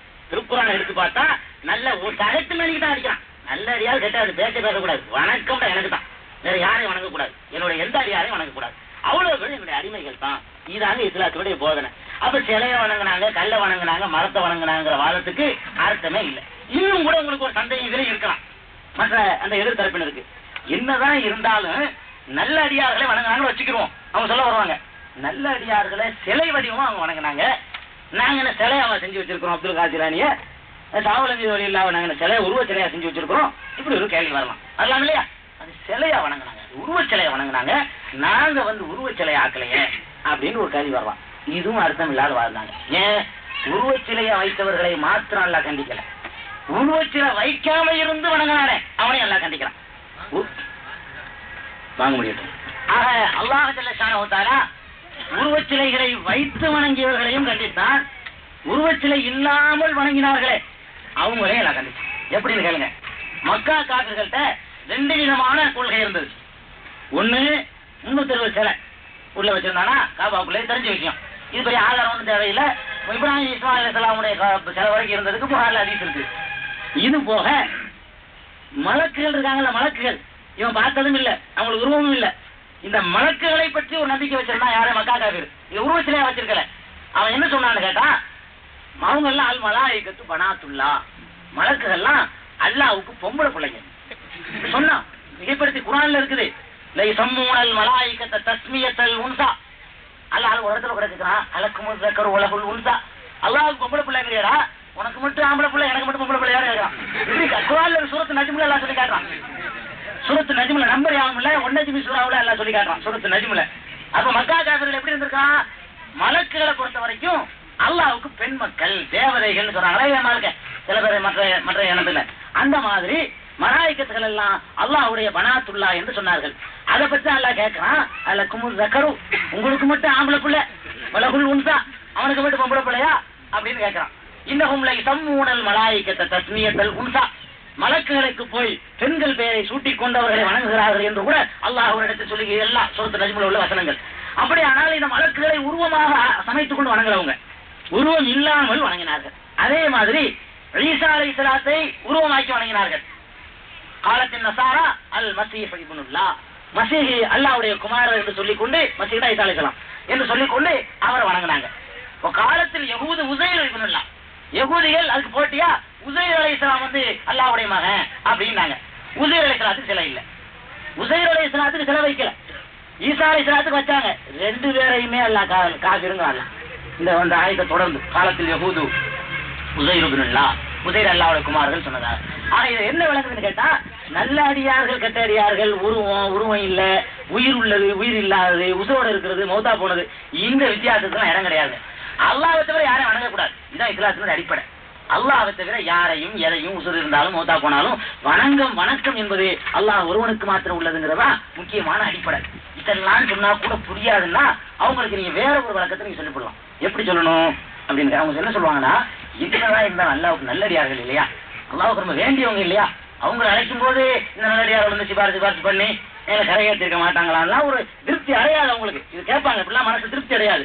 அவங்கள பத்தி அல்லாஹ் சொல்லுவார். ரசூல் ஸல்லல்லாஹு அலைஹி வஸல்லம் சொன்னாங்க, சாது இப்னு உபாதா என்ற ஒரு சஹாபி, அவர் வந்து அன்சாரிகளுக்கு தலைவர். முஹாஜிர் அன்சாரினால இல்லையா, அன்சாரி கூட்ட மதீனாவாசிகளுக்கெல்லாம் ஒரு பெரிய லீடர் மாதிரி இருந்தவர். அந்த கபீலாவுக்கு அவர் பெரிய தலைவர். அவர் வந்து கேட்கிறார் ரசூல் ஸல்லல்லாஹு அலைஹி வஸல்லம், அல்லாஹ்வுடைய தூதரே, எங்களில் ஒருவன், அதாவது 4 சாட்சிகளை கொண்டு வரணும்னு ஒரு ஆயத்து இருக்குல்ல, அவதூறு சொல்லிவிட்டார்களே, ஆனால் 4 சாட்சிகளை கொண்டு வந்து நிலைநாட்ட வேண்டும், இல்லை விட்டால் அவங்களுக்கு தண்டனை இருக்கு என்று ஒரு ஆயத்திற்கு சூரத்து நூல்ல கருப்புடை ஆயத்து. அந்த ஆயத்து இறங்கின உடனே இவர் வந்து கேட்கிறாரு, அல்லாஹ்வுடைய தூதரே, எங்கள்ல ஒருத்தன், அதான் நான் 2 வச்சுக்கிறோம். அவர் சொல்றாரு, என் மனைவியோட ஒருத்தனை பார்த்த உடனே போய் தெருவுல உள்ள எல்லாம் கூட்டிட்டு வந்து ஒரு 4 பேரை கொண்டாந்து சாட்சி ஆக்கிக்கிட்டு தான் வரணுமா, நானே கதையை முடிச்சிடணுமா, இது என்ன நியாயம் அப்படின்னு கேட்கிறாரு. ஒரு தன் மனைவியோட ஒருத்தன் தப்பா இருக்கிறத ஒருத்தன் பார்த்துட்டு போய் அதை இன்னும் 4 பேர் தெரியட்டும்னு 4 பேரை கூட்டிட்டு வந்து சாட்சி ஆக்கணுமா சொல்றாரு. என் மனைவியோட ஒருத்தனை பார்த்த உடனே போய் தெருவுல உள்ள எல்லாம் கூட்டிட்டு வந்து ஒரு 4 பேரை கொண்டாந்து சாட்சி ஆக்கிக்கிட்டு தான் வரணுமா, நானே கதையை முடிச்சிடணுமா, இது என்ன நியாயம் அப்படின்னு கேட்கிறாரு. ஒரு தன் மனைவியோட ஒருத்தன் தப்பா இருக்கிறத ஒருத்தன் பார்த்துட்டு போய் அதை இன்னும் 4 பேர் தெரியட்டும்னு 4 பேரை கூட்டிட்டு வந்து சாட்சி ஆக்கணுமா, இது என்ன எனக்கு ஒண்ணு விளங்கலையேங்கிற மாதிரி அவர் கேட்கிறாரு. அப்ப ரசூல் ஸல்லல்லாஹு அலைஹி சொல்றாங்க, உங்களுடைய தலைவர் இன்ன செய்யிறக்கும் லகுயூர், உங்களுடைய தலைவர் ரொம்ப ரோசக்காரரா இருக்காரு, ரோசப்படுறாரு. ஆனா அதையொரு மின்கு, அவரை விட நான் ரோசக்காரன், அல்லாஹ் அதையொரு மின்னி, அல்லாஹ் வந்து என்னை விட ரோசக்காரன், ரோசப்படுறாரு, அல்லாஹ் வந்து அதுக்கு மேலே ரோசக்காரன் அப்படின்னு சொல்லி தத்துவத்தை விளக்குறாங்க. நல்லா சிந்திச்சு பாருங்க. அல்லாஹ் வந்து ரோசக்காரன் சொல்றாங்க. ரோசக்காரன் என்ன அர்த்தம், ஒருத்தன் தன்னுடைய மனைவியோடு தெளிவா சொல்ல வேண்டியது. ரசூல் ஸல்லல்லாஹு அலைஹி வஸல்லம் அந்த ஊமையை காட்டுறாங்க, நான் சொந்தமா ஒண்ணு அடிக்கல, ரசூல் ஸல்லல்லாஹு அலைஹி வஸல்லம் இந்த ஊமையை காட்டுறதுனால தெளிவா சொல்றேன். ஒரு கணவன் ஒருத்தன் தன் மனைவியோடு யாரை கண்டாலும் ஆத்திரப்படுவானா, தன்னுடைய சகோதரன் தானே இருந்துட்டு போறான்னு போவானா, நல்ல இவனுக்கு வேண்டியான்னு வச்சுக்கிறோம். ஒரு ஆளுக்கு ரொம்ப நெருங்கின கூட்டாளிங்க, நம்ம நெருங்கின கூட்டாளி தானே நம்ம மனைவி கிட்ட உட்கார்ந்து இருக்காரு, அதனால பரவாயில்ல யாரும் நினைக்குவானா, நினைக்க மாட்டான். நினைக்க மாட்டான். அல்ல கூட பிறந்த ஒரு சகோதரனே போய் இவனுடைய மனைவியோடு போய் உட்கார்ந்து பேசிக்கிட்டா செஞ்சுட்டு இருக்கான்னு வச்சுக்குவோம். பொறுப்பானா இவன், சரி வேற இருந்தா பரவாயில்ல நம்ம தம்பி தானே இருந்துட்டு போறாரு அப்படின்னு சொல்லுவானா, ரோஷம் வரும், ரோஷம் வரும். யாரும் இந்த விஷயத்துல யாரும் ஒத்து கொடுக்க மாட்டான். தன்னுடைய மனைவி தனக்கு மாத்திரம் உரியவளா இருக்கணுங்கிறதுல கூட பிறந்த சகோதரனுக்கு விட்டு கொடுக்க மாட்டான், பெற்ற அப்பனுக்கு விட்டு கொடுக்க மாட்டான், மகனுக்கு விட்டு கொடுக்க மாட்டான், கூட்டாளிக்கு விட்டு கொடுக்க மாட்டான். இதே விடவும் கோடி மடங்கு உரிமை அல்லாஹ்வுக்கு அடிமையின் மீது இருக்கு. ஒரு கணவனுக்கு மனைவியின் மீது இவ்வளவு ரைட் இருந்துச்சு யோசிச்சு பாருங்க. இந்த கணவன் வந்து இந்த மனைவி படைச்சானா, இந்த மனைவி உருவாக ஏதாவது காரணமா இருந்தானா, அவளுக்கு ஒரு அழகான கொடுத்தான், அந்த கணவனா கொடுத்தான், அவ்வளவு கவர்ச்சியை இவனா ஏற்படுத்தினா ஒண்ணுமே இல்லை. ஏதோ கல்யாணம் பண்ணி சோறு போடுறதுக்காக வேண்டிய இவனுக்கு இவன் மனைவி மீது இவ்வளவு ரைட் இருக்குமானா, தன் மனைவி அடுத்தவனை பார்க்க கூடாது, அடுத்தவன் பேசக்கூடாது, அடுத்தவங்க கூட உட்கார கூடாதுன்னு இவன் சோறு போடுறான். அவ்வளவுதான். 2 பேரும் சேர்ந்து சோகம் அனுப்பிக்கிறாங்க. சோகம் கொடுக்குறான்னு கூட சொல்லுறாரு, கொடுக்குறான் எடுக்கவும் செய்யறான், அது சரி வராது. சோறு தான் எக்ஸ்ட்ரா கொடுக்கலாம். அப்ப இந்த சோறு கொடுக்கறதுக்காக வேண்டி இவனுக்கு இவ்வளவு ரைட் இருக்குன்னு சொன்னா, ஒண்ணும் இல்லாத உன்னைய படைச்சு ரிஸ்க்கு தந்து, உனக்கு அழகை தந்து, அறிவை தந்து, ஆற்றலை தந்து, செல்வத்தை தந்து, நீ வாழ்வதற்குரிய எல்லா வசதி வாய்ப்புகளையும் தந்த ரப்புல் ஆலமீனை விட்டுட்டு அவனுடைய அடிமைகள் ஒரு ஆளை போய் கூப்பிட்டா அவனுக்கு எவ்வளவு ரைட் இருக்கு. இந்த அடிமைகள் தன்னுடைய அதிகாரத்துல எவ்வளவு ரைட் இருக்கு. அத பாவி உன் பொண்டாட்டி விஷயத்துல நீ பொறுக்க மாட்டேங்கிற, என்னுடைய அடிமையை போய் நீ அழைக்கிற, எனக்கு தர வேண்டிய ரைட்ட, எனக்கு தர வேண்டிய பவரை, எனக்கு தர வேண்டிய அந்தஸ்தை என்னிடத்துல கேட்கக்கூடியதை போய் இன்னொரு ஆட்டை போய் கேட்கிறேன்னு கோவப்படுவானா, ரோசப்படுவானா, பட மாட்டானா ரப்புல் ஆலமீன். அப்ப அந்த ரப்புல் ஆலமீனை ரோசக்காரர் என்று பெருமானார் ஸல்லல்லாஹு அலைஹி வஸல்லம் சொல்லி தர்றாங்க. அது இந்த சந்தர்ப்பத்தை சொல்லி காட்டும் போது என்ன நல்லா தெரிஞ்சு யோசிச்சு பாருங்க, எவ்வளவு தெளிவா இஸ்லாம் விளக்குது. அதனால அல்லாஹ் ஜல்ல ஷானஹு தஆலா தனக்கு உள்ள சில ரைட்டுகளை யாருக்காவது விட்டு கொடுக்க மாட்டான். மனுஷன் விட்டு கொடுக்க மாட்டேங்கிறான்ல, தனக்குன்னு சில ரைட்டுகளை ஒருத்தன் வச்சுட்டான்னு சொன்னா அது வேற யாருக்கும் விட்டு கொடுக்க மாட்டான் மனுஷனை. ஒரு மனிதனுக்கு கூட ரைட் இருக்குமானால் மனுஷனுக்கு மேல மட்டமா இல்ல. உனக்கு இருக்கிற ரோசம் கூட ரப்புல் ஆலமீனுக்கு இல்லையா? உனக்கு இருக்கிற வேகம் கூட ரப்புல் ஆலமீனுக்கு வராதா? உனக்கு இருக்கிற ஆத்திரம் கூட அவனுக்கு வராதா? அதனால மன்னிக்க மாட்டேங்கிறான். அவ்வளவு ரஹ்மானா இருந்தவன், அளவற்ற அருளாளன் தன்னை சொல்லக்கூடியவன், நிகரற்ற அன்புடையவன்கிறவன், இது மாத்திரம் மன்னிக்க மாட்டேன். என்னுடைய மனைவி அவளுக்கு சேலை வேண்டாம் என்கிட்ட தான் கேட்கணும், பக்கத்துக்கு கேட்க நான் பொறுக்க மாட்டேன். அதே மாதிரி தான் உனக்கு ஏதாவது தேவைன்னா ரப்புல் ஆலமீன் தான் கேட்கணும், எஜமான் கேட்கணும். அவனுடைய அடிமையை போய் கேட்டு அவனுக்கு கொடுக்குற ரைட்டை கொடுத்தா இப்படி பொறுத்துக்குவான். இது ஒரு உருப்படாத வாதம். இதான் உங்களுடைய அடுத்த வாதம். இதுவும் சரியில்லை. இது அகமதுல இருக்கக்கூடிய ஆதாரபூர்வமான அது. அதுக்கப்புறம் இன்னொரு வாதம், அடுத்த வாதத்தை வாங்க. இதான் வாதம். முதல் புராணத்தை நான் சொல்லல, உங்களுடைய தர்க்க ரீதியான வாதங்கள் இதுதான் பாமர மக்கள் எடுத்து வைப்பாங்க. புராணத்தை எல்லாம் வளைக்கிறாங்கிறது கடைசியா நான் சொல்றேன். முதல் வகையை தான் நான் பேசிட்டு இருக்கிறேன். அடுத்த வாதம் என்ன தெரியுமா? சரி, அல்லாஹ்வைத்தான் வணங்கணுங்கிறது ரைட்டு, வணங்குறோம். அல்லாஹ்விடத்துல உதவி தேடணுங்கிறீங்க, சரி ரைட்டு. இது சாத்தியமா? அல்லாஹ்விட நீங்க உதவி தேடிட்டு இருக்கிறீங்களா? மைக் செட்டுக்காரரை கூப்பிட்டு உதவி தேடல, இப்ப யாருத்தானே செய்றீங்க? ஏதோ ஒரு சட்டை வைக்கிறாங்க, அவர் செயலற்ற உதவி தேடல, யாருத்தானே செய்றீங்க? தலைவலிச்சா டாக்டருக்கு போய் உதவி தேடுறது இல்ல. அப்ப நீங்களே என்ன செய்றீங்க? திருப்பி வைக்கிறீங்க, திருப்பி நம்ம கேட்கறாங்க. அல்லாஹ்கிட்ட தான் உதவி தேடணும்னு சொன்னா கேள்வி நல்ல கேள்விதான். அல்லாஹ்விடத்துல தான் உதவி தேடணும்னு சொன்னா அப்ப என்ன செய்யணும்? எந்த மனுஷன் எந்த மனுஷன் எதுவும் கேட்கக்கூடாது. எவனுமே யார்கிட்ட எதுவும் கேட்கக்கூடாது. கொஞ்சம் பேனா கொடுங்க, கையெழுத்து போட்டுக்காரங்களும் கேட்கக்கூடாது. ஏன் அல்லாட்டாங்க எல்லாரும் பேனா கொடு கையெழுத்து போடுறேன்னு அப்படி கேட்கறாங்க. இது மேடையிலே கேட்க, பெரிய பெரிய அல்லா மக்கள்லாம் கேட்கறது மேடையில, பெரிய பெரிய மோலானாக்கள்லாம் கேட்கறாங்க. குரானை கிண்டல் பண்ண பாக்குறாங்க. ஆனா குரானு பேர் என்னதான் அர்த்தம் தான் சொல்லணும். நல்லாட்ட உதவி தேடு, கணத்தை உன்னிடம் உதவி தேடுறா சரியா போச்சா? என்ன சாத்தியப்படுமா? குரானு சாத்தியப்படாதுங்க. அப்ப இவரால் வேற ஒரு சொல்லணும். இவன் தன்னுடைய கொள்கையை நிலைநாட்டுறதுக்காக வேண்டி இப்படி ஒரு கேள்வியை கேட்டு குரான்ல சொல்லி சரியில்லைன்னு சொல்லுவார். அதனால அர்த்தம் உன்னிடமே உதவி தேடுங்கிறான்ல, இவன் நடக்கிற காரியமா அப்படின்னா என்ன அர்த்தம்? அல்லாஹ் சொல்ல தப்புங்கிறான். அவ என்ன சொல்றோம்னு தெரியாம தன்னுடைய சிறுக்கை நியாயப்படுத்துறதுக்காக வேண்டி விபரீதமான சொற்களை எல்லாம் பிரயோகிச்சிடறாங்க. இது நீங்க நல்லா தெரிஞ்சுக்கணும். அல்லாஹ் ஜல்ல ஷானஹு ஈய்யாக நஸ்தஈன், உன்னிடமே உதவி நாங்கள் தேடுகிறோம் என்று சொல்றான். சூரத்துல் ஃபாத்திஹாவுல ஒவ்வொரு நாளும் பல முறை சொல்றோம். அப்ப உன்னிடமே உதவி தேடுகிறோம் என்றால் என்ன அர்த்தம்? இவங்க சொல்ற அர்த்தம் இல்லை. உன்னிடமே உதவி தேடுகிறோம்னா மனுஷன் உதவியை தேடக்கூடாதுன்னு அர்த்தம் கிடையாதுங்க. இதை நீங்க விளங்கிக்கிறதா இருந்தா அரபு மொழியுடைய சில வார்த்தைகளுடைய பிரயோகங்களை நீங்க விளங்கிக்கணும். அதாவது அரபியில இஸ்திஆனத்துன்னு ஒண்ணு இருக்குது, தாவுன் என்று ஒண்ணு இருக்குது. தாவுன் நீங்க விளங்கிக்கிறவானா ஒரு ஒரு வாக்கிய அமைப்பு இருக்குல்ல, அந்த வாக்கிய அமைப்புக்கு அரபியில ஒரு அர்த்தம் வருங்க. எப்படின்னு கேளுங்க. இப்ப உதாரணமா நசரண்டா உதவி செய்யலாம், நசரண்டா உதவி செய்தல். இதையே தனாசுர் என்று சொன்னால், நசரத தேய சேர்த்து தனாசுர் என்று சொன்னால் ஒருத்தருக்கு ஒருத்தர் உதவி செய்யறது. நீங்க எனக்கு செய்யறது, நான் உங்களுக்கு செய்யறது. தபாவுல் தனாசுர் லரபன அடித்தாங்க. தலாருபு என்று சொன்னால் நான் உங்களை அடிக்கிற, நீங்க என்ன அடிக்கிறது, ஒருத்தருக்கு ஒருத்தர் அடிச்சுக்கிறதுக்கு தான் இந்த தனாசுரு தலாருபு தகாசுல், ஒருத்தருக்கு ஒருத்தர் சண்டை போடுறது இப்படிங்கிற சொல்றதுக்கு அரபியில தபாவுல் தனாசுர் தகாசுல் தேய சேர்த்து இந்த அமைப்பு பயன்படுத்துவாங்க. அது போக வேற அமைப்புல சொன்னா ஒன் செய்யறதா அது குறிக்கும். ஈயாக நஸ்தஈன்கிறோம். நஸ்தஈன்கிறது இஸ்திஆனத்து என்ற வார்த்தையிலிருந்து பிறக்குது. இஸ்திஆனத்து என்றால் உதவி தேடுதல். சரி, அல்லாஹ் ஜல்ல ஷானஹு திருக்குர்ஆன்ல சொல்றான், வதஆவனு அலல் பிர்ரி வத்தக்வா, நீங்கள் நல்ல காரியத்திலும் தக்வா இறையச்சமுடைய காரியத்திலும் தாவுன் செய்யுங்கள். தாவுன் தபாவுன்னு சொன்னீங்க இல்லையா, ஒருவருக்கொருவர் உதவி செய்து கொள்ளுங்கள். அது கூடும். அல்லாஹ் எதை அனுமதிக்கிறான்? ஒருத்தருக்கொருத்தர் உதவி செய்வது அனுமதிக்கிறாங்க. நான் உங்கள்கிட்ட நீ பேனா கேட்ட, சரி நாளைக்கு உங்கள்கிட்ட பேனா கேட்ட இந்த கேட்பீங்களா இல்லையா? கேட்கத்தானே செய்வீங்க. நான் தலைவலி டாக்டர்கிட்ட போயிட்டேன், சரி நான் மளிகை கடை வச்சுக்கிறேன். அவருக்கு மிளகா சாப்பிட எனக்கு வரத்தானே செய்வாரு. அவரே எனக்கு மருந்து இருந்தாருன்னா அன்னைக்கு கொடுக்காட்டாலும் நாளைக்கு அவர் என்ன எதிர்பார்க்க வேண்டிய இருக்கிறது. அப்ப இதுல செய்தி அம்சம் ஒண்ணு வரப்போறது இல்ல. நான் உங்கள்கிட்ட 10 ரூபா கடன் கேட்பேன், சரி உங்களுக்கு சிரமம் நீங்க என்கிட்ட கேட்க மாட்டீங்களா? அப்ப இதுல இது எல்லாம் அனுமதிக்கிறான், ஆவுடைய எல்லாம் அனுமதிக்கிறான். அதாவது ஒருத்தருக்கு ஒருத்தர் உதவி செய்யுங்க. தையில போறேன், எனக்கு தைக்க தெரியாது, வாஸ்தவம் தான், துணியை கொடுக்க தைச்சு தர்றாரு, நான் ஒரு 10 ரூபா கூலி கொடுக்குறேன்ல, அப்ப அவருக்கு நான் உதவி செய்யறேன், அவர் எனக்கு உதவி செய்யறாரு. அப்ப இந்த மாதிரி ஒருத்தருக்கு ஒருத்தர் உதவி செய்யக்கூடிய அம்சங்களை அல்லாஹ் திருக்குர்ஆன்ல அனுமதிக்கிறாங்க. ஒருத்தருக்கு ஒருத்தர் உதவி செய்யற மாதிரி இருக்கணும்.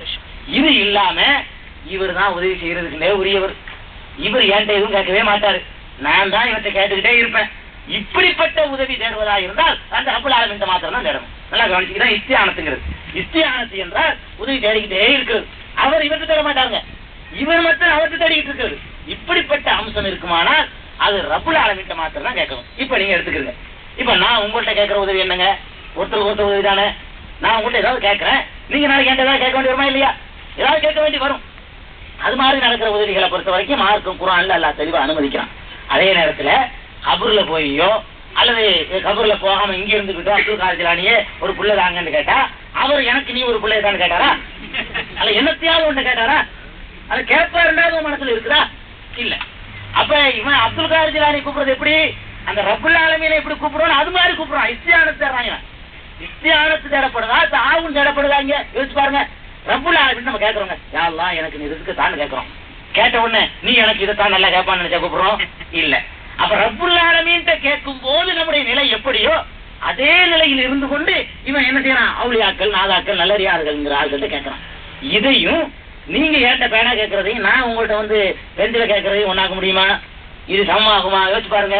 நம்ம ஒருத்தருக்கு ஒருத்தர் செய்யற உதவிகள்ல அந்த ரப்புல் ஆலமீனுடைய அந்தஸ்தை வச்சு கேட்கவே இல்லை.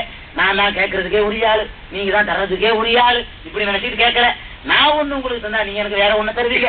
இப்படிப்பட்ட நிலையில கேட்கிற உதவிய அல்லாஹ் திருக்குர்ஆனிலேயே தெளிவா அனுமதிக்கிறான். எத்தனையோ சம்பவங்கள் ஒருத்தருக்கு ஒருத்தர் உதவி செஞ்சுக்கிட்டதை எல்லாம் எல்லாம் சொல்லி காட்டுறான். மலர்கள் வந்து உங்களுக்கு உதவி செஞ்சாங்கன்னு சொல்லி காட்டுறான்.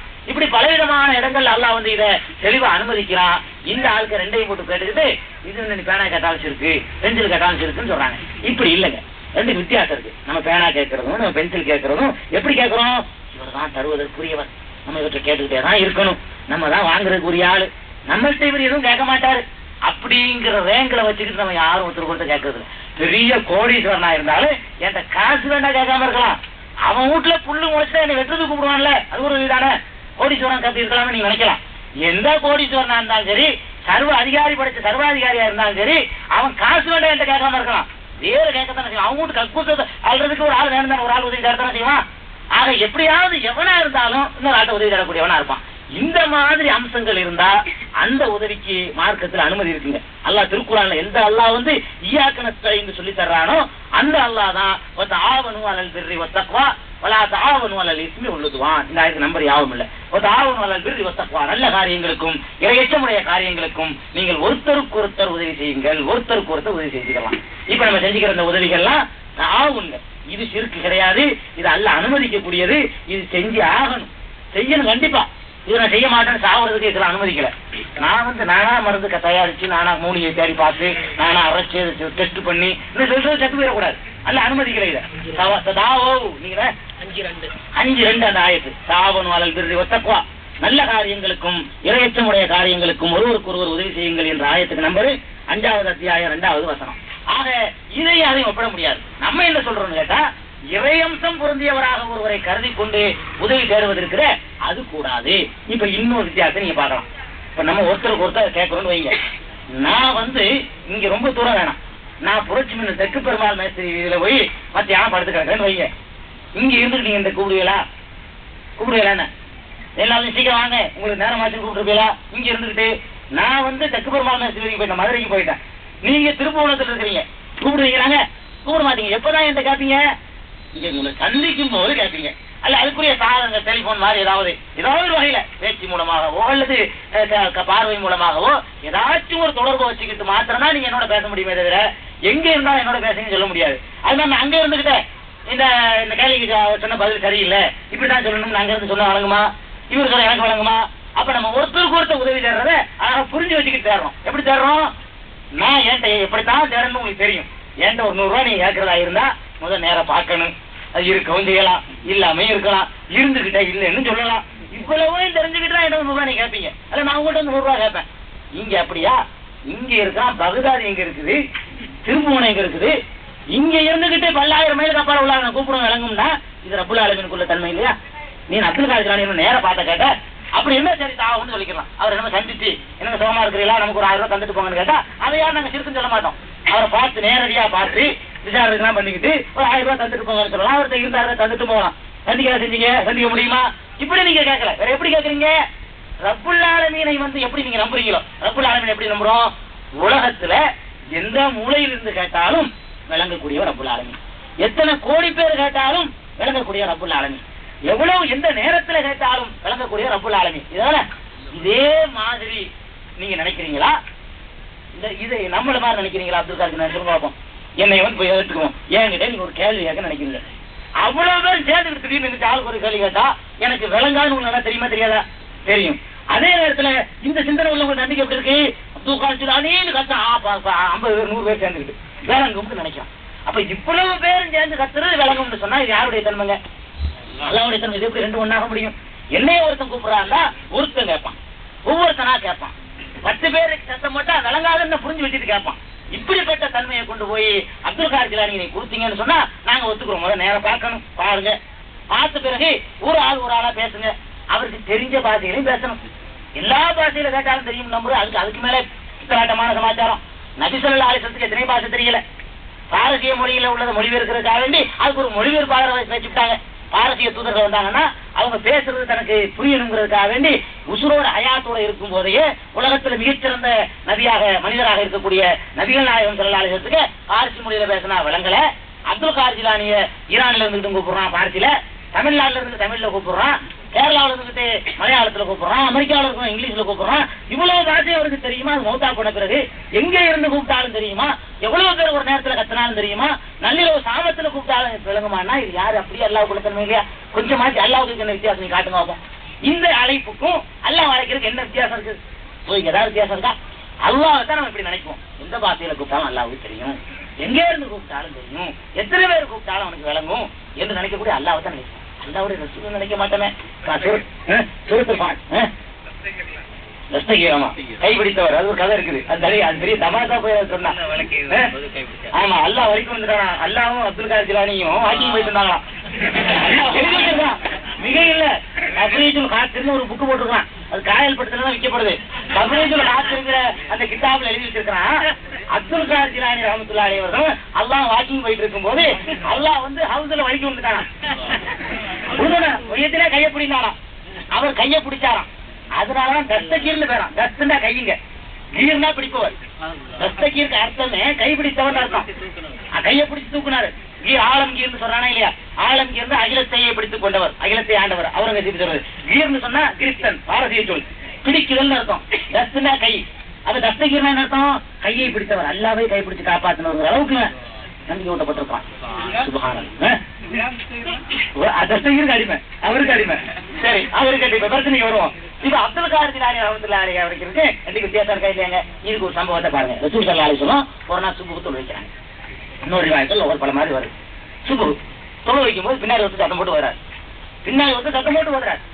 ஓடுமே ரசூல் ஸல்லல்லாஹு அலைஹி வஸல்லம், என்னப்பா யாருப்பா சத்தம் போட்டு வந்து எனக்கு குழப்பம் ஏற்படுதுங்கிறாங்க. அப்ப அல்லாஹ்வுடைய ரசூல் ஸல்லல்லாஹு இது அஹ்மது அபூதாவுத் திருமதியில இடம்பெற்றிருக்கக்கூடிய ஹதீஸ். இது எதுக்கு சொல்ல வர்றேன்னா, அல்லாஹ்வுடைய ரசூல் ஸல்லல்லாஹு அலைஹி வஸல்லம் ஹயாத்தோட இருக்கும்போது அவங்க ஓதுறாங்க. பின்னாடி ஒருத்தர் ஓதுறது அவங்களுக்கு ஓதுற கிடைச்சா இருக்கு. மனிதனுடைய நிலையை பாருங்க. பின்னாடி ஒரு ஆள் ஓதுனது அவங்க தங்களுடைய ஓதுதலை கண்டினியூ பண்ண முடியாத அளவுக்கு அவங்களுக்கு சிரமத்தை கொடுத்துருக்கு. இனிமே இப்பெல்லாம் ஓதாதீங்க சத்தம் போட்டுக்கிட்டுன்னு சொல்லி கண்டிக்கிறாங்கன்னு சொன்னா, அப்ப இதுல நீங்க என்ன விளங்குறீங்க? பெருமானார் ஸல்லல்லாஹு அலைஹி வஸல்லம் அவங்க கூட இன்னொரு ஆள் பேசிட்டு இருக்கும்போது தன்னுடைய காரியத்தை செய்ய முடியாதுன்னு சொன்னா, அப்துல் காதர் ஜிலானி ரஹ்மத்துல்லாஹி அலைஹி இல்ல சாவுலின் பாஷாவோ இல்ல ஏர்வாடியில் அடங்கப்பட்டிருக்கிற அந்த நல்லடியார்களோ உலகத்துல எவ்வளவு பேர் எந்த பாஷையில எங்கிருந்து எந்த நேரத்துல என்ன கோரிக்கையை வச்சாலும் கேட்குவாங்கன்னு சொன்னா இது கூடாதுங்கிறமா, பரஸ்பரம் உதவி தரது கூடாதுங்க. எவ்வளவு வித்தியாசம் இருக்கு ரெண்டுக்கும். வித்தியாசம் புரியாம இதை ஒப்பிட்டு காட்டாங்க. நம்ம ஒரு டாக்டர் போறது இதெல்லாம் எவ்வளவு வித்தியாசம் இருக்கு. ஒரு டாக்டர் 100 நோயாளி போய் நின்று 100 பேர் வரையில கட்ட மாட்டான். இவ்வளவு வாயா ஒவ்வொருத்தரா சொன்னது எனக்கு வழங்க முடியும். நமக்கு புரிஞ்சு வச்சுக்கணும் டாக்டருடைய பலவீனத்தை. ஒவ்வொருத்தரா தான் போகணும், எல்லாம் புரிஞ்சு வச்சிருக்கேன். இது ஒரு பிரச்சனை. அடுத்த வாதம் என்ன தெரியுமா? ஒரு இது வாதம் இல்ல, இது வந்து மக்களை ஏமாத்திருக்கூடிய ஒரு சில விஷயங்கள் இருக்க. சைக்காலஜிக்கல் அடிப்படையில் சொன்னா ஆத்திரம் வருங்க. மக்கள்கிட்ட போகுது, இதெல்லாம் ஷிர்க்குங்கிறான் இவன், இதெல்லாம் ஷிர்க்குன்னு சொன்னா நம்ம நல்லடியார்கள், நம்ம அத்தா யாரு? முஷ்ரிக்கு. நம்ம பாட்டனார் யாரு? அவங்களாம் செஞ்சாங்க, அவங்க முஷ்ரிக்கு. நம்ம முப்பாட்டனார் யாரு? முஷ்ரிக்கு. சதகுத்துல்லா அப்பா யாரு? முஷ்ரிக்கு. அந்த அப்பா யாரு? முஷ்ரிக்கு. எல்லாரையும் முஷ்ரிக்குன்னு சொல்றாங்க பாத்தீங்களா? இப்படின்னு திருப்பி விட்டுவான். இப்ப இந்த காரியங்கள்லாம் தர்காவை கட்டி அழுகுறது, கபர்ல போய் சைதா செய்யறது, அவர் யாரை கையப்பிடிங்கன்னு சொல்றது, பிள்ளைய தாங்கன்னு கேட்கறதெல்லாம் ஷிர்க்குன்னு சொன்னா, இதையெல்லாம் எங்களுடைய முன்னோர்கள்லாம் கேட்டிருக்கிறாங்களே, இதெல்லாம் ஷிர்க் இல்லையா இப்படின்னு சொன்னோட இவனுக்கு பொதுவா தன்னுடைய முன்னோர் சொன்ன அவனுக்கு பொறுக்க மாட்டாங்க. இந்த கபீலா, இந்த கூட்டம், குளம், கோத்திரத்தின் மீது இயற்கையாக ஒரு மனுஷனுக்கு பாசம் இருக்கும். எங்க அத்தாவை காட்டுறியா, எங்க பாட்டனால காட்டுறியா, இவனுக்கு ஆத்திரம் வந்துடும். ஆத்திரத்தை தூண்டுறதுக்காக இதை சொல்றான். இந்த வாதம் அர்த்தமில்லாவது பல தடவை உங்களுக்கு சொல்லப்பட்டது. நீங்க சாதாரண பறிச்சிருப்பீங்க. மக்கா காப்பீர் இப்படித்தான் சொன்னாங்கிறத. எப்படி சொன்னா, இன்னாவசியன ஆபானா கதாலிக்கு எப்போதும் எங்களுடைய மூதாதையர்கள் இப்படித்தான் செய்து கொண்டிருந்தார்கள், அதைத்தான் நாங்கள் செய்வோம். அவ்வளவுக்கான ஆபாவுக்கும் லா ஏற்கனவே செய்யும் வலா எடுத்ததும் எங்களுடைய இவர்களுடைய முன்னோர்கள்லாம் முட்டாப்பயல்களாகவும் நேர்வழி பெறாதவர்களாகவும் இருந்தாலுமா இவர்களை பின்பற்ற வேண்டும் அப்படிலாம் எல்லாம் கேட்கலாம். இந்த ஆயத்து வந்து 270 இருக்குது, 524 இருக்குது. அது மாதிரி மாயாபுதுன இல்லாக்கமா யாவது ஆபாகும் மின்கபுலு, இவர்கள் தங்களுடைய மூதாதையர்கள் வணங்கியது போலத்தான் இவர்களும் வணங்கி கொண்டிருக்கிறார்கள் என்று அல்லாஹ் 11வது அத்தியாயம் 109வது வசனத்துல சொல்றான். அஜேத்தனாரி நாபுதல்லாஹ வஹதஹு நதமாக்கான யாபுது ஆபாவுனா, எங்கள் மூதாதையர்கள் வணங்கியதெல்லாம் விட்டுவிட்டு அல்லாஹ் மாத்திரம் வணங்குறதுக்காக நீங்களா கூப்பிடுறியா என்று ரசூல் ஸல்லல்லாஹு அலைஹி வஸல்லம் பார்த்து மக்கா காஃபிர் கேட்டான். இது வந்து 7:70 இருக்கு, 7வது அத்தியாயம் 70வது வசனத்துல இருக்குது. 7:70. ஆக இந்த வசனங்களை எல்லாம் வச்சு பார்க்கும்போது மக்கா காஃபிர் தான் இதை கேட்டான். இன்னும் சொல்ல போனா ஃபிரௌன் கேட்டாங்க. இந்த கேள்விய மூசா அலைஹிஸ்ஸலாத்து வஸ்ஸலாம் அவர்கள் போய் அந்த மக்கள்கிட்ட ஃபிரௌன்ட்ட போய் பேசுறாங்க. ரப்ப வணங்கணும், அல்லாஹ் ஒருத்தனை தான் வணங்கணும், அந்த அல்லாஹ் என்னை தூதரை அனுப்பியிருக்கான், இதுக்கு முன்னாடி உள்ள தப்பான கொள்கை உடனே அவன் கேட்கறான் ஃபிரௌனு, சமா பாலு குரூனில் ஊலா, அப்படின்னா இதுக்கு முந்தி போன ஆட்கள் அவங்களுடைய நிலை என்ன அதை சொல்லு. எங்க தகப்பனாரு, உன் தகப்பனாரு, எங்க பாட்டனாரு, உங்க பாட்டனாரு, அவங்க தகவல் எதுக்கு கேட்கறான் இதை? இவர் அவங்க எல்லாம் நரகத்துலன்னு சொல்லுவாரு, மக்கள் எல்லாம் சேர்ந்து எதிர்ப்பாங்க. பத்தியெல்லாம் நம்ம முன்னோர்கள் நரகம் ஆத்திரத்தை உண்டாக்குறதுக்காக வேண்டி ஒரு தந்திரமான கேள்வி, சைத்தானுடைய கேள்வி இது. இந்த கேள்விலாம் சைத்தான் கேள்வி. ஃபிரௌன் போன்ற சைத்தான் தாங்க என்ன கேட்டான், சமாபாலு குரூனில் ஊலா, முந்திய சமாபாலு குரூனில் ஊலா 20:51 இருக்குது. சமாபாலு குரூனில் ஊலா, முந்திய சமுதாயங்களுடைய நிலையெல்லாம் என்ன? அவங்க எல்லாம் இந்த மாதிரி தான் தப்பான நீ சொல்ற கொள்கையை வணங்கலையே, உனக்கு மாற்றமான கொள்கையை தானே வச்சிருந்தாங்க என்று ஃபிரௌன் கேட்டான். மூசா அலைஹிஸ்ஸலாம் அழகான பதில் சொன்னாங்க. அத நம்ம உங்களுக்கு சொல்லணும். இல்முஹா கால இல்முஹா இன்ன ரப்பி ஃபீ கிதாப், அது பற்றிய ஞானம் என்னுடைய ரப்பிடத்தில் இருக்கு. அவங்கள பத்தி ஜட்ஜ்மெண்ட் சொல்றது நான் வரல. இந்த செயல் சரியா தவறா தான் எனக்கு வேணும். இந்த செயல் தவறு என்று விமர்சிக்க நான் வந்திருக்கேன். இது விமர்சிக்கும்படி என்னுடைய ரப்பு கட்டளை வச்சிருக்கான். உங்க அத்தா நரகமா உங்க பாட்ட நரகமா அது எனக்கு தேவையில்லை. நீ நரகத்துக்கு போக கூடாது, நான் நரகத்துக்கு போக கூடாது, அதை சொல்லதான் நான் வந்திருக்கேன். உங்க அத்தா சொன்ன தப்புன்னு தெரிஞ்ச பிறகு உங்க அத்தாவை இனிமே போய் திருத்த முடியுமா? மூத்த போனவரை இருக்கிற ஆளத்தான் திருத்த முடியுமே தவிர இது தெரிஞ்சு என்ன செய்ய போற? அத்தா நல்லவர் தான் வச்சுக்கிட்டா கூட அதை மாத்திர முடியாது, முடிஞ்சு போச்சு. அத்தா கெட்டவர்னு வச்சுக்கிட்டதுனால எங்க அத்தா செஞ்ச தப்பா அப்ப நான் கூட்டிட்டு வந்து திருச்சிருன்னு சொல்ல முடியுமா? மூத்தா போனால நடைமுறைக்கு சாத்தியம் இல்லாத கேட்கக்கூடாது. அல்ல இந்த மாதிரி பைத்தியக்கார கேள்வி பதிலே தரமாட்டான். உனக்கு முடியும், இதை கேட்டு என்ன செய்ய போற? நரகத்துக்கு போனா என்ன, சொர்க்கத்துக்கு போனா உனக்கு என்ன? நீ சொர்க்கத்துக்கு போகணும், நீ என்னுடைய திருப்தியை பெறணுமானால் நான் சொல்லி தந்தபடினார இதான அல்லாஹ்வுடைய போதனை. நம்ம இந்த மாதிரி கேட்டாங்கன்னா நாங்க உங்க அத்தாவெல்லாம் நாங்க காஃபின்னு சொல்ல வரலங்க. இந்த செயலை நாங்க கூப்பிடுவோம், இந்த செயலை சிறுக்குங்கிறோம். அதே அந்த கருத்தடி மாபாரு குரூனில் ஊலா கால இல்முஹா இன்த ரப்பி ஃபீ கிதாப், அதுக்கு தொடர்ந்து ஆயிடுச்சு. 71 70 இருக்கும். 71 தானே? 20 51 52 இது இது சொன்னதா? 20 51 52. ஆக இந்த கேள்வி சரியில்லைங்க, இந்த மாதிரிலாம் கேட்கக்கூடாது. அடுத்து வந்து இன்னொரு வாதங்க. இந்த வாதத்துக்காக வேண்டி நாளைக்கு தனி தலைப்பு வச்சிருக்கு. இந்த மாதிரி அதாவது தர்காக்கள்ல அற்புதங்கள்லாம் நடக்குது, நீங்க அல்லாஹ்வை யாரும் வணங்கக்கூடாதுங்கிறீங்க. சரி, நடக்குற மூஜிசா நடக்குற, கராமத்து நடக்குற, அதிசயங்கள் நடக்குதுன்னு ஒரு கேள்வியை கேட்பாங்க. இதுக்கு சொன்னா சுபுகாயிரம். இதுக்கு இந்த தனி தலைப்பு நாளைக்கு இருக்குது, கராமத்து மூஜிசாத்து. அந்த தலைப்புல நான் இதுக்கு போய் இந்த வாரத்துக்கு மாத்திரம் கராமத்து மூஜிசாத்து அற்புதம் தர்காவில் நடக்கிற அதிசயம், வைத்தியம் குணமாவது, அது சீர் எடுக்கிறாங்க, அது செய்யறாங்கலாம் என்னென்ன சொல்லப்படுதோ அதுக்குன்னு தனித்தலைவாக ஒதுக்காட்சி விரிவா சொல்ல வேண்டியிருக்கனால இந்த வாரத்துக்கு மாத்திரம் நாளைய தலைப்புல இன்ஷா அல்லாஹ் பதில் வந்துடும். அடுத்து இது உங்களுக்கு தெரிஞ்ச விஷயம். அடுத்து என்ன? வக்கீல், மந்திரி, அது இது உதாரணம் காட்டுறது. இது ரொம்ப சாதாரணமா நீங்க எடுத்துட்டு வரலாம் பதில். இருந்தாலும் ரிக்கார்ட் ஆகட்டுங்கிறதுக்காக சுருக்கமா சொல்லிடுறேன். ரிக்கார்ட் ஆகிட்டு இருக்கலாம், மத்தவங்க போட்டு கேட்டா தெரியணும் இல்லையா? அதுக்காக எல்லாத்தையும் தெரிஞ்சது. அல்லாஹ்வுக்கு போய் உதாரணம் காட்டுறது. முதல்ல அல்லாஹ் பத்தி பேசும்போது ஒரு அடிப்படையை புரிஞ்சுக்கணும். அல்லாஹ் வேறு, மனுஷன் வேறு. அல்லாஹ் வேறு, அவருடைய படைப்புகள் வேறு. அல்லாஹ் ஒரு பொருளுக்கு உதாரணம் காட்டுறதா இருந்தா அது மாதிரி யாராச்சும் இருந்தா தான் காட்டணும். அல்லாஹ் போல யாரும் இல்லைங்கும் போது மந்திரி போல, அமைச்சரை போல, வக்கீல் போல, நீதிபதி போலன்னா அப்ப அல்லாஹ் நீதிபதி ஒன்னா இப்படி உதாரணம் காட்டுற முதல் கூடாது. அல்லாஹ் திருக்குறான் என்ன சொல்றான்? லைஸ கமிஸ்லிஹி ஷைஉன், அவனை போல எதுவுமே இல்லைங்கிறான். எதுவும் ஷைஉன், ஒரு பொருளும் கிடையாது. லைஸ கமிஸ்லிஹி ஷைஉன், அவனை போல ஒண்ணுமே இல்லைன்னா. அல்லாஹ் போல ஒண்ணுமே இல்லைன்னு ஆகும்போது வக்கீல போலன்னு சொல்லலாமா? நீதிபதியை போலன்னு சொல்லலாமா? மந்திரியை போலன்னு சொல்லலாமா? இப்ப டிரான்ஸ்பார்மர் இப்ப உதாரணம் வந்துருங்க. இதெல்லாம் விட்டுட்டாங்க, வக்கீல் மந்திரி பதில் சொல்லிட்டோம். இப்ப என்ன வந்து தெரியுமா? மின்சாரம் வருது, மின்சாரத்தை அப்படி டைரக்டா இதை கொண்டாந்து கொடுக்கணுமா? டிரான்ஸ்பார்மர் வச்சு அதை குறைக்கணும், அதுல இருந்து இன்னொன்னு வச்சு இன்னும் கொஞ்சம் குறைக்கணும். இதுக்கு தகுந்த லிமிட்ல வால்டேஜை கொடுக்கத்தான் இது எரியும். ஒரு 0 வால்ட்ல கொண்டு போய் டைரக்டா 220 வால்ட்ட கொண்டு கொடுத்தா நிக்குமா? அந்த குறைக்கிறவங்க தான் நல்ல சாரிகள். டைரக்டா அல்லாட்ட கேட்கணுமா? எல்லாம் என்ன வாழ்த்து, அந்த வாழ்க்கை அந்த வெளிச்சம் என்ன வெளிச்சம்? அல்லாவுடைய வெளிச்சத்தை போய் இங்க தாங்கிறதுக்கு தான் சக்தி இருக்குதா? அதை குறைக்கணும். அல்லாவுடைய வெளிச்சத்தை குறைக்கணும். பாருங்க, அல்லாவுடைய அருளை அல்லாவுடைய ஆற்றலை எல்லாத்தையும் குறைக்கிறாங்க. அல்லாவுடைய அந்த பவரை தாங்க இல்லாம ஒரு அப்துல் கார் ஜிலானி வந்து அதை கொஞ்சம் குறைச்சி இங்க கொடுக்குறாரா வாங்கி, அதுவும் கூட இருக்கலாம். அதை சாவல மீது பாஷா வாங்கி அதை இன்னும் கொஞ்சம் குறைக்கிறாரா, கடைசியில 0 வாட்டு இங்க வருதுங்க. அல்லாவுடைய அருள் தோசைக்கல் அதுவும் இருக்கு சொல்ல வர்றேன். இது ஒரு உதாரணம்ங்க, இது ஒரு உதாரணம். அது மாதிரி ஒரு பெரிய அதிகாரி இருக்காரு, இது வழக்கமான உதாரணம். ஒரு மந்திரியை போய் சந்திக்கிறாங்க, நம்ம சந்திக்க முடியுமா? அட்ட செயலாளர் மாவட்ட செயலாளர் தான் வச்சுக்கிட்டு தானே போறோம். அது மாதிரி தான் இதை வச்சுக்கணும்னு சொல்றான். ஒரு நீதிபதி நாமே போய் வாழ முடியுமா? ஒரு வக்கீல வச்சு தானே வாழாடுவோம். இந்த மாதிரி இன்னொரு உதாரணம், புது உதாரணம். இப்ப 2-3 உதாரணம் கிளம்பிருக்கு. இந்த வக்கீல் மந்திரி எல்லாம் கூட்டாச்சுங்க, இது பல தடவை பதில் சொல்லிட்டோமா இல்லையா? இதை கேட்டோன்னா தோசை அடுப்பு உதாரணம் வந்துருக்கு. எப்படி அடுப்பு இருக்குங்க, அடுப்புல நீங்க தோசை தேவைப்படுது, தோசை மாவை எடுத்துட்டு அடுப்புல ஊத்துவீங்க நேரம் இல்லையா? ஊத்த மாட்டீங்க. அதை வாங்கி தர்றதுக்கு ஒரு சட்டி வைக்கணும், தோசைக்கல்லு. அந்த தோசைக்கல்லு வச்சு அதுல ஊத்துனாலும் தோசையாவது தவிர நேரடியா நான் நெருப்புல கொண்டே ஊத்துனா தோசை வருமா? அல்ல அங்க நெருப்பு மாதிரி அதுல கொண்டே நீ மாவை ஊத்தினாலே அவளே அங்க தோசைக்கல்லு மாதிரி சொல்றாங்க. அப்ப இந்த மாதிரியான உதாரணங்கள்லாம் இப்படி வந்திருக்குங்க. இதை பத்தி பேசுறதா அல்ல அழகா சொல்லி காட்டுறான். 42 அத்தியாயம் 11வது வசனத்துல சொல்றான், லைஸ கமிஸ்லிஹி ஷைஉன், அவனை போல ஊரு பொருளும் கிடையாதுன்னு. சரி, இந்த ஆயத்தெல்லாம் எங்களுக்கு தெரியாது, எடுத்து பார்க்கலான்னு கூட சில பேர் சொல்லலாம். சூரத்தில் இஹ்லாஸ் எல்லாருக்கும் தெரியும். குல்ஹுல்லா சூரா தெரியுமா இல்லையா? வலம் யகுல்லஹு குஃபுவன் அஹத், அவனுக்கு நிகரா யாருமே இல்ல. இதுக்கு மாதிரி தெரியாது. வலம் யகுல்லஹு குஃபுவன் அஹத், அவனுக்கு நிகரா யாரும் கிடையாது. இருந்தா தான் நீ உதாரணம் காட்டணும். இன்னொரு இடத்துல யாசின்ல சொல்லி காட்டுறானே, இந்த மனிதன் எனக்கு போய் உதாரணம் காட்டுகிறான், நான் அவனை படைத்திருக்கிறேன் என்பதை மறந்து விட்டான். என்னால இவன் படைக்கப்பட்டிருக்கான், நான் படைச்சவன். இந்த வித்தியாசம் புரியாம படைப்பிடங்கிறப்போ எனக்கு போய் உதாரணம் காட்டுகிறான் என்று சூரத்து யாசின்ல எல்லாம் சொல்லி காட்டுறான். இதெல்லாம் தெரியாட்டி கூட தெளிவான ஒரு தடையில எல்லாம் சொல்லி போறான். அல்லாஹ்வுக்கு 16:74 16வது அத்தியாயம் 74வது வசனத்துல அல்லாஹ் சொல்லி காட்டுறான், வலா தவரிபூ லில்லாஹில் அம்சால், அல்லாஹ்வுக்கு நீங்கள் உதாரணங்கள் கூறக்கூடாது, அல்லாஹ்வுக்கு போய் உதாரணம் சொல்லவே கூடாது. அப்ப உதாரணம் சொல்றதுக்கே தடை. சரியா தவறான்ற 2வது விஷயம், உதாரணம் சொல்வதற்கே தடை, சொல்லக்கூடாது, முடிஞ்சு வச்சுக்கல. அதே மாதிரி தான் இந்த வக்கீல் மந்திரிலாம். வக்கீல் மந்திரி உதாரணமே சரியில்லைங்கிற பல தடவை சொல்லியாச்சு. வக்கீல் மந்திரி சமாச்சாரம் எல்லாரும் இருக்காதுன்று. முதல்ல உதாரணம் சொல்லக்கூட அனுமதி கிடையாது.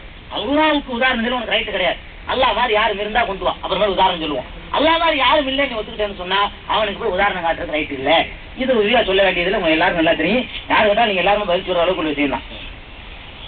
அடுத்து இன்னொரு கேள்விங்க, இது ஒரு கடைசி வாதம், அப்புறமே ஆயத்துக்கு வந்துருவாங்க.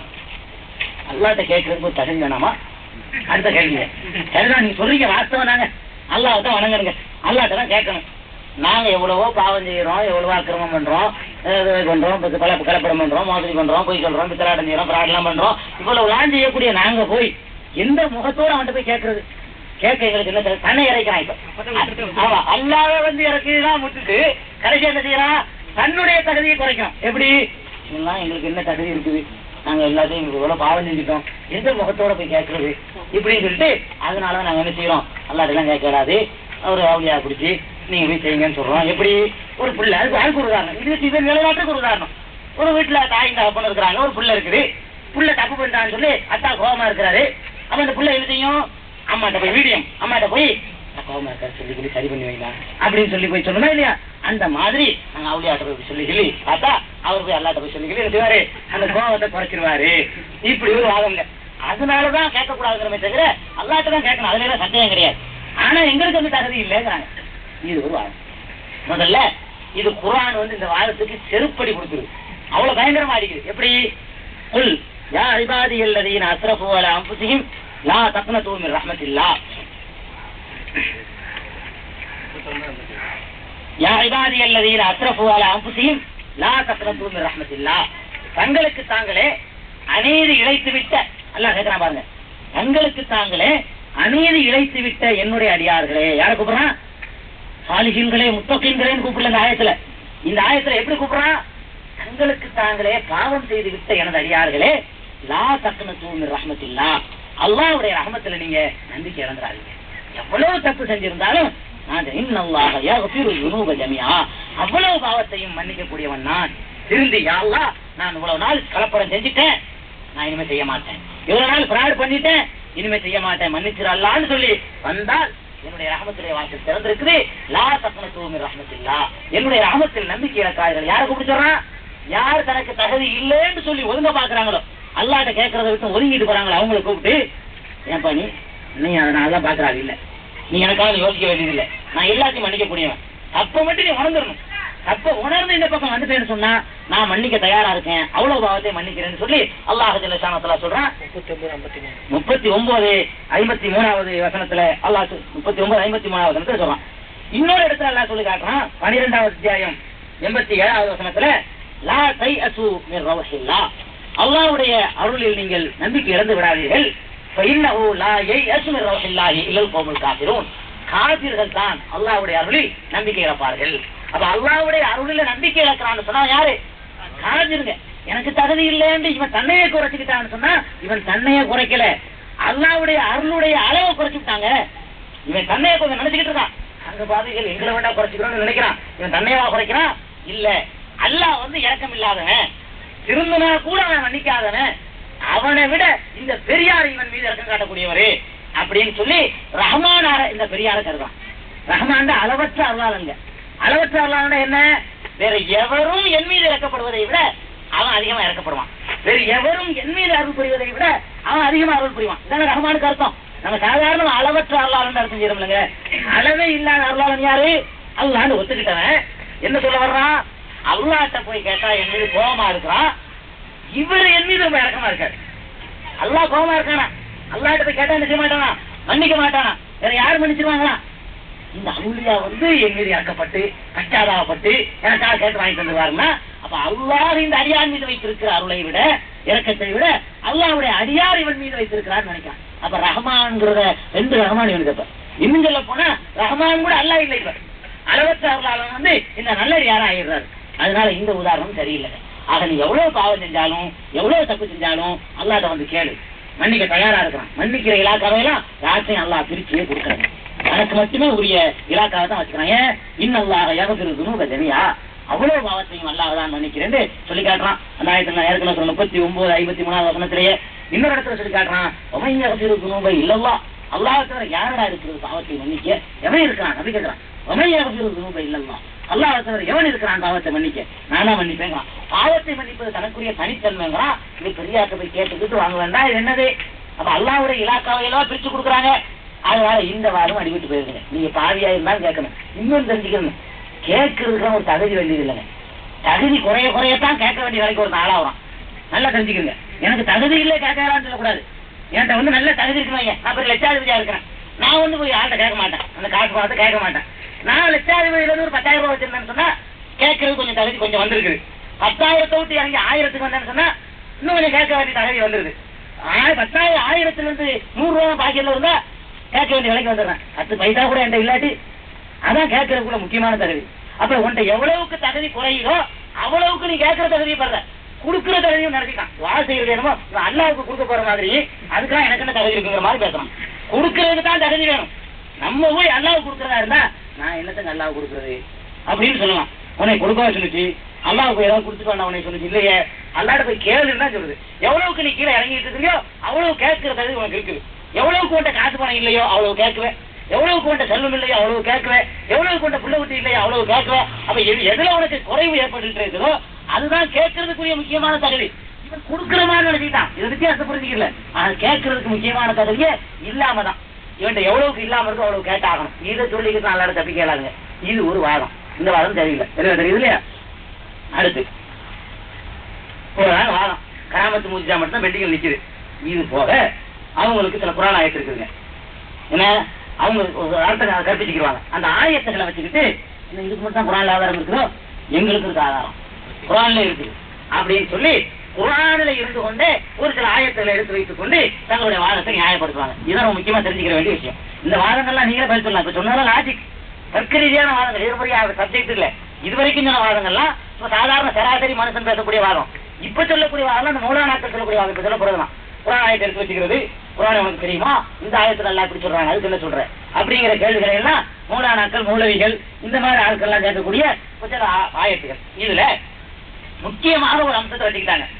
அதாவது அவுளியான்னு சொல்றவங்க மௌத்தா போயிட்டாங்க இல்லையா, மௌத்தா போகலேன்னு நிரூபிக்கிறதுக்கு சில ஆயத்தை வச்சிருக்காங்க.